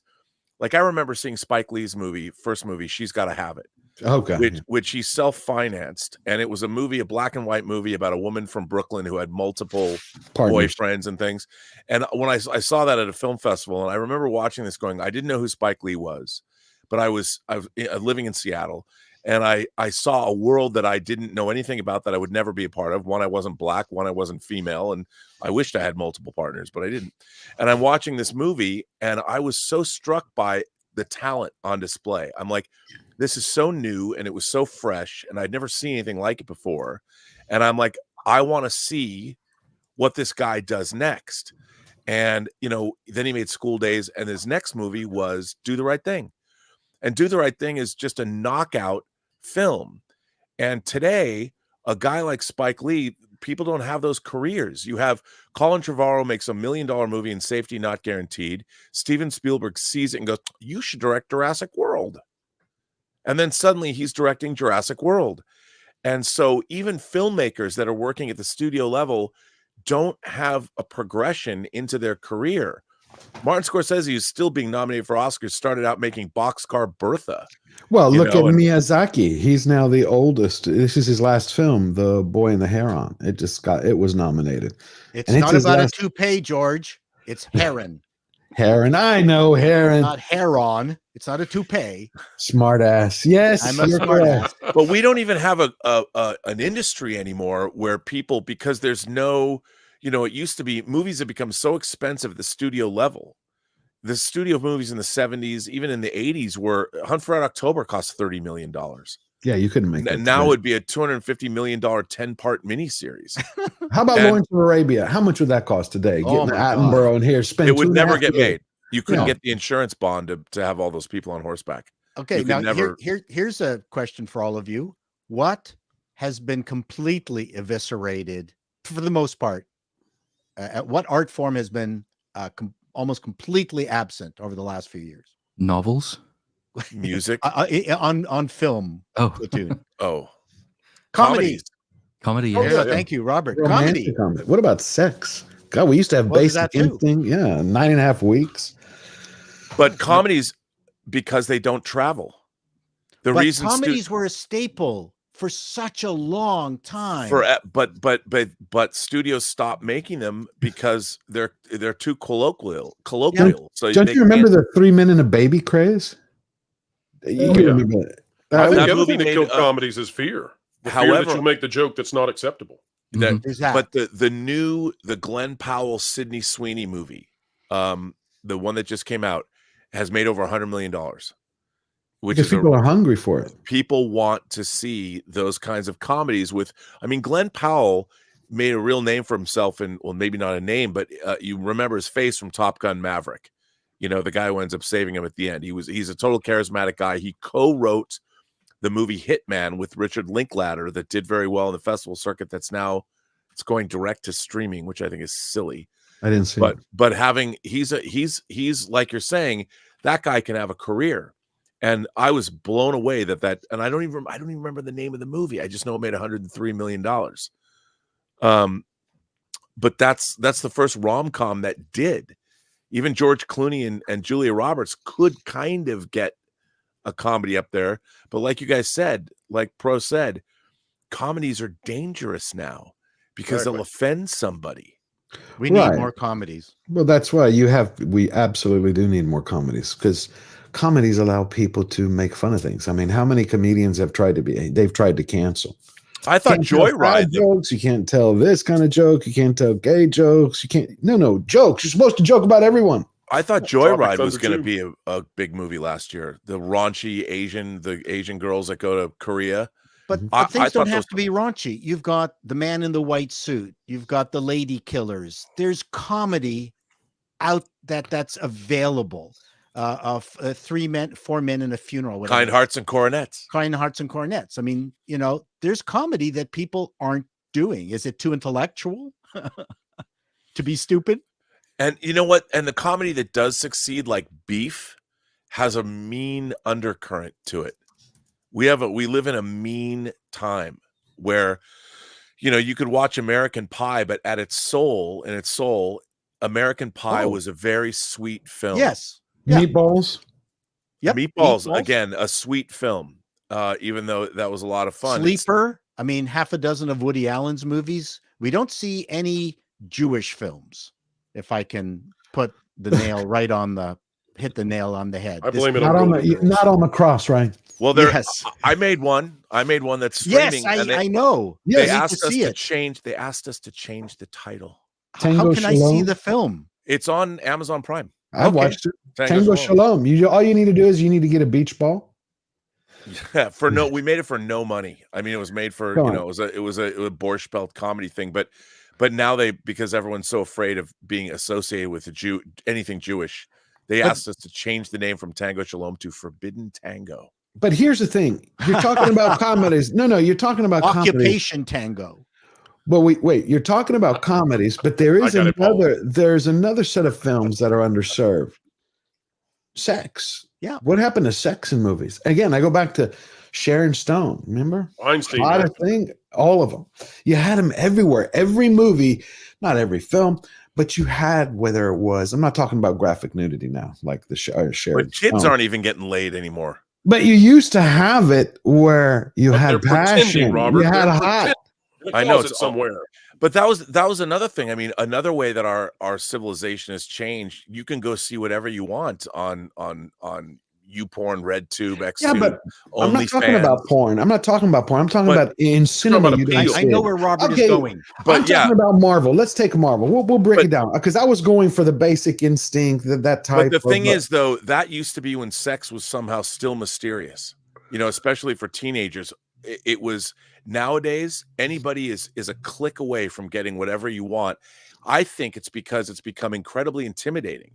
If you're growing up, good story is good story. You're going to get us back in the AI conversation real quick. I know, but in terms of eroticism, it's not the sex that you're looking for; it's the eroticism of the a titillation. Story. Look at a movie like Body Heat. Lawrence Kasdan, Body Heat. You have Kathleen Turner, and fantastic movie where the lure of sex, You're not very smart, are you? I like that in a man. I mean, all that great stuff. That was almost a film noir. It was film noir. It was so good. And I love Basic Instinct. 9.5 LA weeks. Mulholland Drive, LA Confidential. That whole, our society has changed. Right. I don't think what we need eroticism back. All we have is explicitness. Indiana Jones, the one with Sean Connery, he beds the Nazi woman almost like within the first reel. A Last Crusade. Yeah. You know, that Irish woman who played Elsa. Yeah. Right. So I don't think Disney would even stand for the notion that that these two would shtuck. Of course you could tell. Look, I can't even believe that Indiana Jones and the Dial of come on, the Dial of Cucking Indiana Jones. It actually got a nomination for original score. That's a legacy vote for John Williams. Yeah. Yes. Yeah. I was. Well, that's another. I think music scores too. It's all been turned into. There's not a lot of melody anymore. No. It's all atmospheric and there's a music sort of underlying structural reason, I think, for that. That's almost all Hans Zimmer's fault. I will happily blame Hans Zimmer for almost everything, but he created. There's a company called Remote Control, I think, is the company which treats and trains a lot of the newer up and coming film composers. And it's a company that you go to if you want a solid, reliable thing, which Hans Zimmer has some vague creative control over. The reason so many newer film composers sound like Hans Zimmer is because they're all trained to be exactly like him. And he doesn't do melody, with one or two exceptions. Great at soundscaping, but you don't really have anyone to replace John Williams, which will be really sad. He's 90. Howard Shore, yeah. I love John Williams and Howard Shore. But I was going through all the categories. Canadian Howard Shore is. I was going through all the Oscar nominations. You know how they have just category after category. And I realized that we were missing a few. So we found them here. Best soundscape, I feel, is the segue for this. Whoop. I'm trying to find them. It'll work. Like I said, this is the 4th live stream. We're getting all the bugs out. Just trying to find where in the world we put them. Missing categories. Come on. They're missing. Mexican Iron Man. Do you have them? Mexican Iron Man. In the world. Oh, copyright. Never mind. Do you have the missing categories? Okay. It's kind of funny. Well, right now we're having technical difficulties, which is. I'll take it over here, folks. Welcome to the WDW Pro Giant Slayer show. I don't have the missing category. Should I? Hold on. Wait. Hold on. Don't worry about it. Oh, hello. It's my show now. Yes. Oh, for God's sake. Damn it. Don't worry about it. Monetized instantly. George, stop touching it. Don't worry about it. Don't worry about it. Switching to PowerPoint, folks. Hang on just one moment. Back to what we know. Anyway, we'll cover them. Here we finally go. So we have the missing categories. The Who Needs Men Anyway Award. For the female lead who cucked every male role, bonus points if the female punches a male in the face or kicks him in the nuts. Oh, Phoebe's winning. Huh. Yep. There's no competition. Congrats, Phoebe. The Last Believable Mary Sue Award for the revolutionary writing achievement where the hero's journey and character development are no longer needed in stories. Darn you, Phoebe. The Ignoring Canon Award, honoring the studio that knows better than the original author and hates the fans. I think that should be at the top of if TV was eligible, obviously that has to be Rings of Power, but I don't think it is. So you made my day. Yes, Rings of Recycled Fantasy has to be one of the most destructive shows I've seen. They just didn't care what Tolkien thought. And the How Did This Script Get Approved Award for the film that left audiences wondering if the writer's room was actually just a room full of monkeys with typewriters. The Marvels for that one, I the think. Marvels. Between the Marvels and Indy 5, definitely. It's just that. So I'm happy about some of the films that we have in the Oscars. I'm just a little bit sad that so many people, they've done so wrong year after year after year that a lot of people are going to miss them. They're going to miss what's happening. We have to outro a Little Platoon and also Pro. Let's go for it. Little Platoon, thank you for coming on. This is your second time. You know how much I value your insight, your voice, and what you're brilliant, lovely street. I always love being on. Next time you want me on, just give me a shout. And congratulations on kicking off. It's a really, really, really great stream. Thank you. Absolutely. I will call you. Absolutely. And next time we need to prove that we're not actually talking to an AI. He's infiltrated. He's infiltrated. I can't prove that because I have to admit I am in fact just a computer. That's all this is. That's why I never sleep. So. Well, tell everybody where they can find you, what you're going to be doing. Yeah, main channel is the Little Platoon. Second channel is Lost Chord, and I'm on Twitter. I think it's at Platoon Pod. The next video is going to be Echo, just because I started the script and recorded it, and I thought, like Hollywood, fuck the sunk cost fallacy. I'm just going to carry on right the way till the end, and no one will watch it. So that will be coming out hopefully next weekend. After which I'm taking on full-time staff, so there'll be even more videos, more regularly on many, many things, including Madam Web. Wonderful. Wow. Wonderful. So it's great to see you, Little Platoon. I can't wait to see the Echo video because I know it's going to be a treat. It's going to be 10 times better than what Disney Plus put out. If it's only 10 times better, I'll have done a bad job. At least 20 times better has to be the 20. Okay, we'll give you 20. We'll see you next chop off time. one of your legs? Just I could do that. Actually, I have no legs currently, so I'm doubly qualified for a Marvel show. If I lose my hearing, though, that'll improve. Are you going to have, since you have staff, are you going to actually get a girl host on the other side, animated, you know, a little bit? I could just do the voice up here as well, so I can actually voice both the characters. Yeah, maybe not. I'll think about that one. Monty make Python it look one. like Emma Watson. And poor things. Okay. Or really get into the controversy. Emma Watson. Emma Watson, not Emma Stone. I get all the Emmas confused. Platoon, always a pleasure. I haven't seen you in a while, but it's been a watch while. You all the time. Thank you, and likewise. It's lovely to see you, and also Robert, and also WDW Pro, which I think this is the first time we've streamed together. So it's been nice to meet you. So, and what a pleasure it was. Likewise, but enjoy the rest of your evening, guys. Have a great rest of the stream. Thank you. I'll see you next time. Good to be with you, sir. Pro, what are you going to be doing, and where can everybody find you? Well, right now I'm just staring at the celebration going on behind Paul Chato. He has an amazing office. I mean, can you imagine the amount the man spends on confetti machines and pyro? I have to clean just this there up. with the shelving, and I'm waiting for the canoe. Flame retard all the items in there. It's incredible. I will be on the Renegade Online show, Valiant Renegade, in 1 hour, folks, 58 minutes. So hopefully you guys can raid over there. Be looking forward to that. And of course, 10:30 a.m. Eastern Time, 3:30 p.m. Eastern Time, and 7:30 p.m. Eastern Time videos on the channel, as well as the Pro Show, which is noon Tuesdays. George, I'm so happy to see your brand new show taking off as it is. You got a ton of support, and I just know that you're going to have tons and tons of successes. And when we're talking about YouTube one day and all these people leaving, you're not going to be in that list because you're going to be top shelf on the winning side. So thank you, looking Pro. forward to it. And I was amazed. I've got to start getting better at producing faux bloopers. I didn't know that was a skill set even to have. Darn it. I'm going to have to try it again just to see. All right. Well, apparently all you need to do is hire a Mexican producer. Yeah, because he never stops talking. Hey, Mike, are you available by any chance for producing roles? I'll get with you behind the scenes. All right. Later, guys. Later. Robert, Chato, thank you for coming. This is a brilliant conversation. They're gone. But so I was going to say, how much would Lawrence of Arabia cost today? Ballpark. Just honestly, I don't even know if most expensive.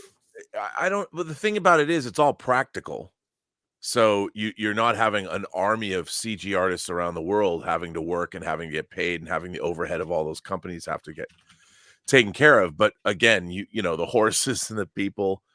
Never going to happen. I mean, and also, you know, what's really interesting too to me is that if you look at all the historical epics that get made, all of them rely on CG work now. You can't do. I mean, I was watching Masters of the Air, and I'm astonished at how well the flying sequences look, because, you know, that was always the last frontier of great visual effects were water effects and flying effects, because we've all flown in planes. If you go back and you watch like Air Force One. Oh, with Harrison Ford. I love the movie, but all the flying effects are very sketchy because it was very, very difficult to create visual effects that were looking photorealistic when you dealt with any kind of planes. Masters of the Air is the first time. It reminds me of Band of Brothers. Yeah, well, it's the third part. It's made by all the same team, Band of Brothers, The Pacific, and now Masters of Air. And, you know, I've only seen the first 2 episodes. I really liked it. It is true that even though Austin Butler's in it, the 2 leads, I think they're going to come into the show. They're not as charismatic as I think they need to be. It's not that they're bad. Yeah, they're just not the same. It's a little bit flat, but that doesn't, I think, as they ramp up.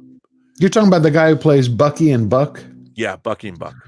Yeah, I've enjoyed it. It's just I don't know if because we've seen it before, but again, I like it very much. But there's something different than Band of Brothers. It it doesn't have, it's missing. I can't put my finger on what it is. Well, it doesn't have as many characters. You've got an ensemble cast, but you're not focusing on all of them, and you don't have a real strong. It's just different. I mean, I think it's Paul. You could speak to this. I mean, it's the writing. We are missing a generation of literary minded people that are writing things. I always feel that when I'm watching writing, I'm watching people that have watched a lot of media, television, and movies, but they haven't read. And great writers are also great readers.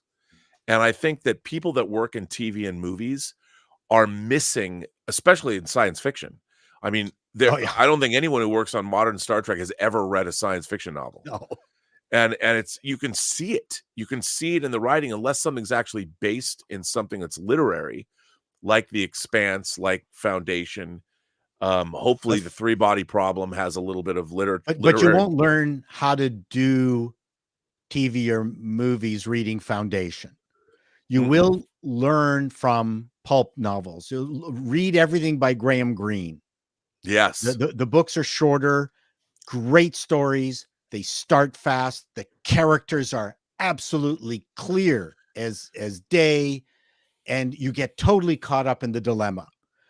You're much better off reading books like that than Judith Krantz or well, airline novels. You know, banger. You know, it's funny when I watched Gone Girl, the David Fincher. I read that book because people were talking about it. I read that book in one sitting, and I'm like, adapt that. And then, of course, a guy like David Fincher does and puts a sheen on it, and that was a great thriller. That was really cast well. That movie I thought really worked well. I read a science fiction novel, Andy Weir, who wrote The Martian. His latest book, Project Hail Mary, is a great first contact science fiction story. I bought the book. I haven't read it yet because Syndic was telling me that the book is like typical. It's 10 times better than the film. Well, they haven't made the movie hasn't gotten made yet for Project The Martian. The Martian. You know what? The book is, but The Martian's a great movie, especially the extended version. Oh, I haven't seen it. But Project Hail Mary. Okay. It is. The book is delicious. It actually tastes good in your brain. It's so much fun to read. Another book I sat down and read in one sitting. I hope they make that into a movie because it would be a beloved science fiction first contact film that actually has some real hard science in it and is really, really, really, really interesting, that deals with out there as opposed to making everything about a movie I would love to see made, but would never because it'd be way too expensive. Would be Cryptonomicon by Neil Stephenson. That is one mind-blowing book. Chronologically, I mean, the way it's set up, it could be filmed, but it would take an awful lot of money. Actually, it'd make a good series. That was gonna say, you know, and his whole. I've got all these books. You can't see them, but they're actually right. You can see the bottoms of some of his books right there. I'm a huge Stevenson fan, and his whole that trilogy, The Confusion, and that came after Cryptonomicon, all those books. Oh, he's such a good writer. And would anybody his book Snow Crash, which came out in 1990, is still one of the most entertaining, ultimate. I mean, Ready Player One ripped off half of that book. Okay. In terms, it's a bit anachronistic. Yeah, but it's still. I mean, the whole it's so we are. Here's the thing: for all the bitching and moaning we do, the fact that we're getting the Three-Body Problem. I mean, the Chinese already adapted it for a television show, but the fact that we are getting some of these great literary adaptations, there's a lot of great stuff being made, like Scott Frank's miniseries Godless, about the mining town that all the men died in a mining disaster and the women were left to fend for themselves. That was actually based on a true story. That was a great series. You know, and there's a lot of, so we complain and stuff, but there is a lot of good stuff that's in many ways. There's actually much better stuff now than back in the heyday of TV. Yeah. Seriously, there is much better. Now, just so you know, Lawrence of Arabia's budget in 1960 was $15 million. That was a lot back then. And adjusted for inflation, it says here it's 140 million today. but there's no way you would have been able to assemble all those horses and people for as cheaply as they did. Yes.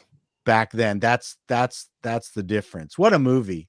What a movie. I just watched it again 2 weeks ago because I had called Robert up and I was like, I watched this. I watched Ben-Hur, Guns of Navarone. Yeah, we did that for, we were talking about this for an hour. I'm like, oh, where's that today? Where's Ben-Hur? Who's going to make the next Ben-Hur? Well, Ben-Hur was a biblical film. They would just not do that now. It would be heresy.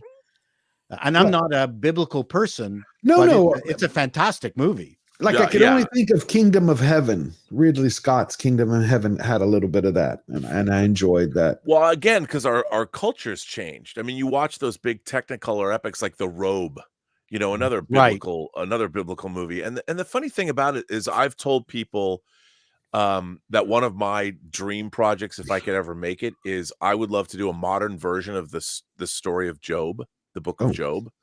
Robert Heinlein wrote a book called Job, A Comedy of Justice. And recently Angel Studios that made a Sound of Freedom. They did Shift.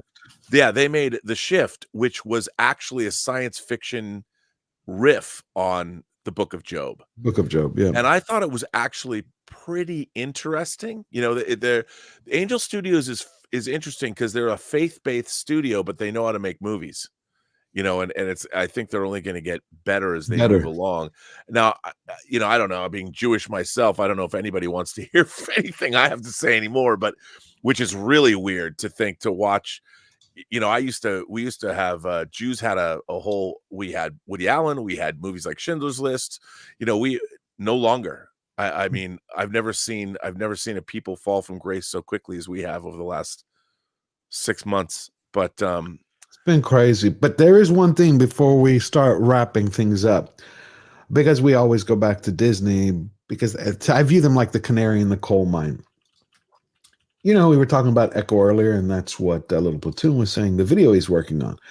Well, now the Daily Beast was talking about the fact that they were looking at Echo, and part of it they were blaming on Daredevil's cameo. Like, we're taking too much from the Daredevil universe from, redoing him from Netflix. I'm like, are you kidding? They actually think that the MCU needs to drop. Disney needs to drop the whole Daredevil act. And I'm like, if they could only wish they could do it as well as Stephen Knight did it, because I liked what Netflix did with Daredevil and Luke Cage. Well, now they've officially gone back to all of that. But they didn't do it right, is what I'm saying, and they're saying that it's Jessica Jones, the first season of Jessica Jones. But what I'm saying is now that Marvel has completely retooled Daredevil back into the Netflix show. At first, it wasn't canonical. Now it is, and now they're going back. They even brought back Karen Page and Foggy. Really? For Born Again? Yeah. Oh, I didn't know that. I remember they said they weren't going to come back. I'm like, I'm not watching that. That's like and I think what's interesting is they I think that Marvel made a huge mistake in WandaVision, and I like WandaVision, in that they brought back Evan Peters as this faux Quicksilver. Yeah. And then when doing that, and then they said, no, he's Ralph Boner, whatever that thing was that they did. And you look at this and go, but he was Quicksilver. You literally hired the actor who played Quicksilver and put him in a classic costume Quicksilver, and you played fast and loose with the audience and then turned it into a joke. Right. And I think that is how they began their multiverse. And if I'm like, why didn't you make it like Agatha Harkness somehow pulled him in from the multiverse and make him that character? And now I've been fascinated. I want to read the story of what happened actually. Kevin Feige having been saddled with, you have to produce all these shows, and what really went on there, because I've never seen a fall from grace faster than the fall that the MCU has had. But was it Feige or was it Perlmutter, but he like, who was more responsible? I think the higher ups at Disney, I would blame Bob Iger when he started Disney Plus, because Disney Plus then was entirely reliant on Star Wars and the MCU and it's like, wait a minute. First of all, Star Wars was already kind of a mess, but the MCU,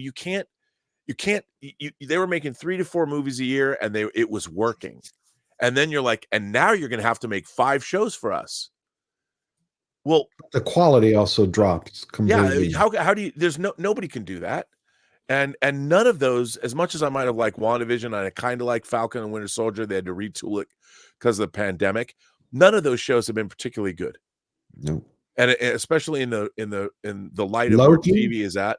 The first Loki season, come on. We're talking about they take these classic male characters and they cock them. The reason you liked Loki was because of that his devilishness. But it was all you liked the character, but it was a goofy. That show broke the MCU. That pushed the Time Variance Authority, completely shattered the verisimilitude and the believability of the MCU to the point where it was completely gone. And you're like, what is this? It's Brazil, it's George Orwell, it's Terry Gilliam, and the MCU as we saw it up to that point. Moon Knight broke the MCU. You've got Egyptian gods fighting over the pyramids of Giza and devouring people's souls, and nobody's reporting it. Yeah, it was a big mistake. But look, I think though that franchises, you had 23 movies in the Infinity Saga that were really well done, all the way to Endgame. Infinity War and Endgame are wildly entertaining fantasy films. That the way they juggle the characters and all that is amazing. But the real problem that I think that our world today has, is why is it a company like Disney is relying on a franchise like Star Wars, which was created in 1977, and not creating new IP? Why? That exactly right. They don't have the talent pool for it. Well, they look at the people. But everybody's Star Trek, Doctor Who, James Bond, all of these franchises were not, the people that are working on them never created them. They're not attached. There is so much. Look at Reacher. Yeah, Reacher's something new. We'd seen two Reacher films before, but this is Reacher, accurate. The Reacher TV show leans into the Reacher character, this giant hulk of a man that's a gentle giant, and that's a new show that people love. And if they keep the thing up, then Reacher might be something on TV that could run like Blue Blood, 14 years. I like it. I like that. To me, it's like The Old Man or Bosch. Again, you have shows that they're getting back to the basics. Or Bosch was, again, that's Michael Connelly's, all that stuff. So, Paul, why do you think? I mean, no one in Hollywood ever got rich following a trend. You set a trend, and most of the trends that get set, people didn't know they were coming. They didn't know. Alan Ladd, look at Mad Men, one of the greatest TV shows ever made, and AMC was the last door they knocked on. And again, but with a TV show, once it's over, it might linger in pop culture. That's what the money is for. But you can't like do Mad Men again or Matter Men. No. So Even Matter. Yeah, Even Matter. But it's kind of like what game HBO did with House of Dragon. They're in the same world, but again, you brought back the original creator. George R. Martin, and you rely on. But what I don't understand is how come, and by the way, the studios, how long are you going to even milk Star Wars for? How long the Star Wars shows they've made, the actual reality of it, if we back up, they're not good shows. No. Book of Boba Fett was terrible. Horrible. No, I liked Mando season 1. You liked it, but you know what? Is it good? No, it's not great. It's not good. It has some things that remind me of what I used to love. Right. It's good in the David Carradine kung fu kind of way. Yes. Yeah. But that's a good point. It's that George Lucas was inspired by Kurosawa. Why, if you're going to make a Boba Fett show, why don't you look at The Godfather or Goodfellas or the Man with No Name trilogy with Clint Eastwood? Why don't you look at those and emulate those? Why in that show is Boba Fett chasing a droid around a kitchen going, I am Boba Fett? You got to, how do you not look? I never understood that. These people that are making these shows have even seen these things. I would ask all the people who work on current Star Wars, have you watched Seven Samurai? Have you watched Sanjuro, Yojimbo? Have you watched The Hidden Fortress? Have you seen Throne of Blood? Have you seen Ron? No, not all of them. No. And it's like, these people don't even know, because they need that basis in order to be able to make what they're making. That's exactly, and they don't have it. Need them. Well, that's what I'm saying, but they're not hiring them. I'm like, who are these people that they're picking up? they need to get people with a foundation. It's like, well, it's tough because television is the most difficult part of the entertainment business to get involved in, especially as a writer, because it still has that apprentice. You start as a writer's assistant and you work your way up. It's a tough one. And I'll tell you something, some of the most embittered people I've ever met in the industry are TV writers. Unless they're showrunners. I've met them. Yeah. You've met them? Well, Chad, I want to say when we're talking I want to say that there's this great roundtable of DOPs on YouTube where they were talking about and their teachers also, all of them. And they said, they don't know what it is. They've been teaching for 30 years and they've never encountered a group or a cohort that has not seen Eisenstein, has not seen Kurosawa, has not seen Lena Riefenstahl. They said, it's insane right now. For my 30 years of teaching, I could name these people. Truffaut, they would have all have seen, even if they were young kids, they would have seen them. Monsieur Hulot, like they would know these people. Right. And as a group, they said the last 5 years, the kids I'm teaching right now have not seen any of this stuff prior to, I don't know, something from 2000. And that's gotta hurt if you don't love this shit. Right. Or understand the evolution of it all. Correct. I mean, when I was 12 years old, I saw Bob Fosse's All That Jazz. Yes. And Alan Hyme, I'd never noticed editing before. And seeing that movie was revelatory to me. That was the first time, and Alan Hyme won the Academy Award for editing that film. And I was completely blown away. And it led me to, I've only edited low budget feature films, but I've been editing now professionally for 30 years and I just love it. But it was because then I started learning, Verna Fields, who cut Jaws, Mother Cutter, Ann Coates, who cut Lawrence of Arabia, and later went on and cut things like for Soderbergh, Out of Sight. And there were the Thelma Schoonmaker, who's worked with Scorsese for 30 years. If I hadn't seen those things and understood those things, of course, and like you said, the kids today, and it's not, I don't want to be one of those get off my lawn. No, I know. But you have to have a foundational understanding of the art form that you're working in. But that's for anything. But that's for anything. Whether you're a doctor, that doesn't mean it has anything to do with age. Did you study? Did you train in order to be able to perform this surgery? To treat people? Art begets art. Sometimes I know creative individuals who believe that they can't borrow from other people because that's stealing. And I mean, you don't want to steal, but being influenced is important. There's a great book by Northrop Frye, which you guys have probably never heard of. Was a English teacher at University of Toronto, one of my favorite authors of English criticism. Reading his books, I realized that we were taught how to do English criticism so badly in high school, I almost screamed, okay? Because he was just brilliant. And because he talked about, no, these stories are not influenced by your environment, they're influenced by other art. So for instance, his example was, I'll try to make this quick and not boring, is that if you go into a forest and you describe what you see, you go, oh yeah, it was nice.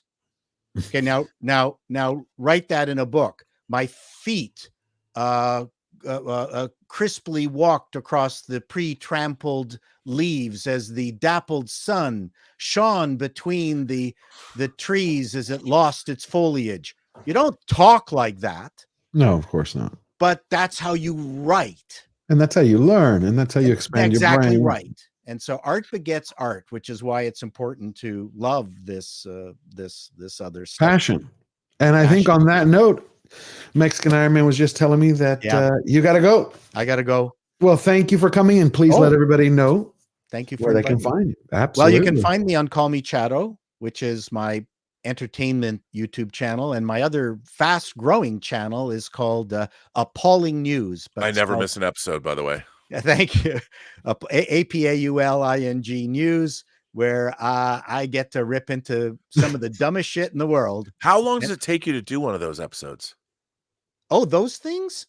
I'll it takes me about an hour to write an episode, and then I shoot it, and then probably another 40 minutes to edit it. It's not long.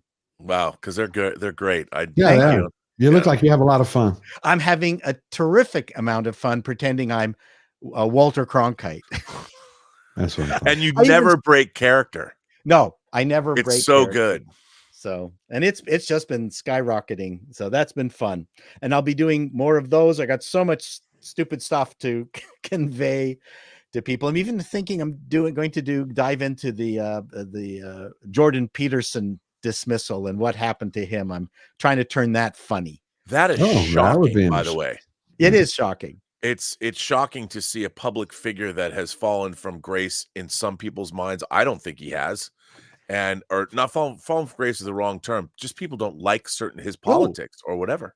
Yeah, and this is another track I'm going to get into is I've now figured out that because in most English society we've solved 80% of our problems, we're now killing ourselves trying to solve the last 20 unsuccessfully and actually regressing. So I'm going to be doing an entire video on the 20% problem that we are now dealing with, which I think is going to be interesting. So listen, George, thank you for inviting me on your stream. It's my pleasure. I watch you all the time. It's a great pleasure, and you can invite me anytime. Oh, I'll definitely hope you come back. And Robert, of course, always a pleasure, sir. Lovely to see. And I've loved watching your meteoric rise in the YouTube space. But those appalling news videos are.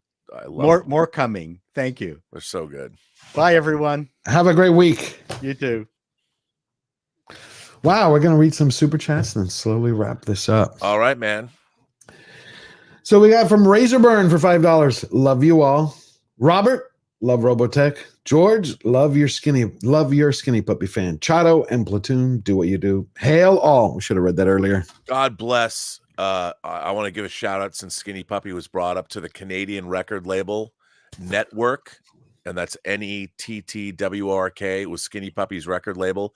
They also put out the soundtrack to my movie Free Enterprise. So shout out. Oh, I didn't know that. Oh yeah, I was a huge Network Records fan.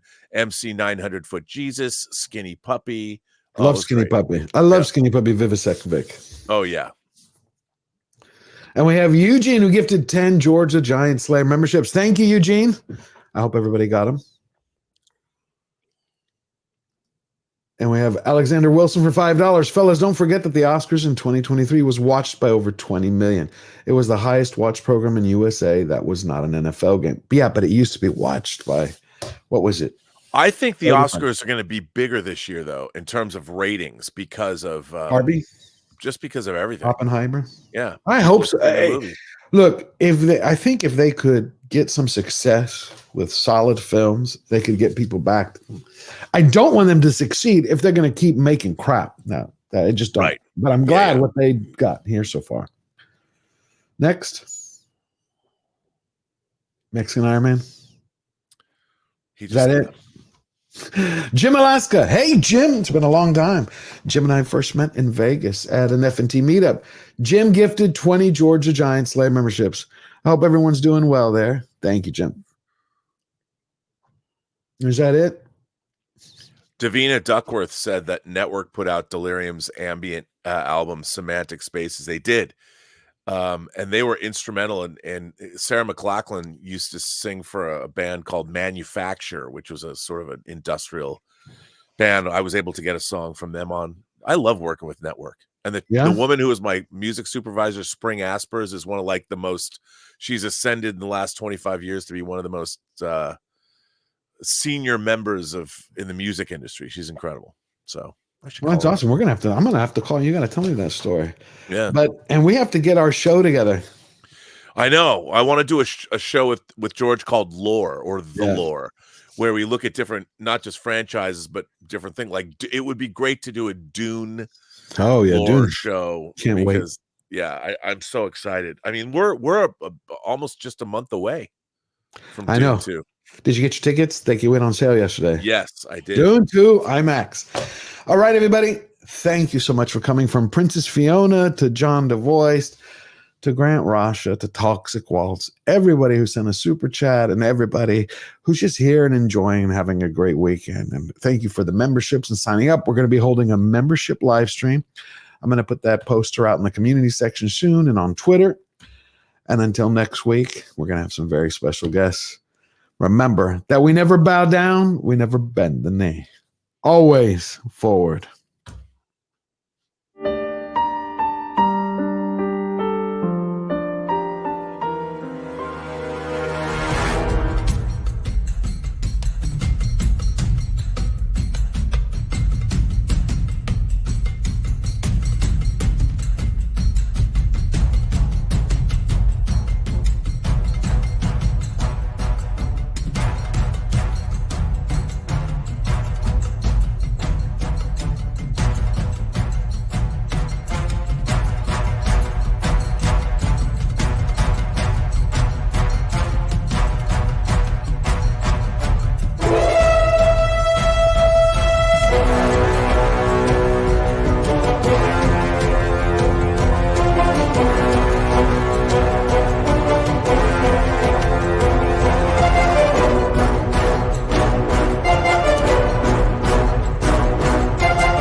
Magnificent.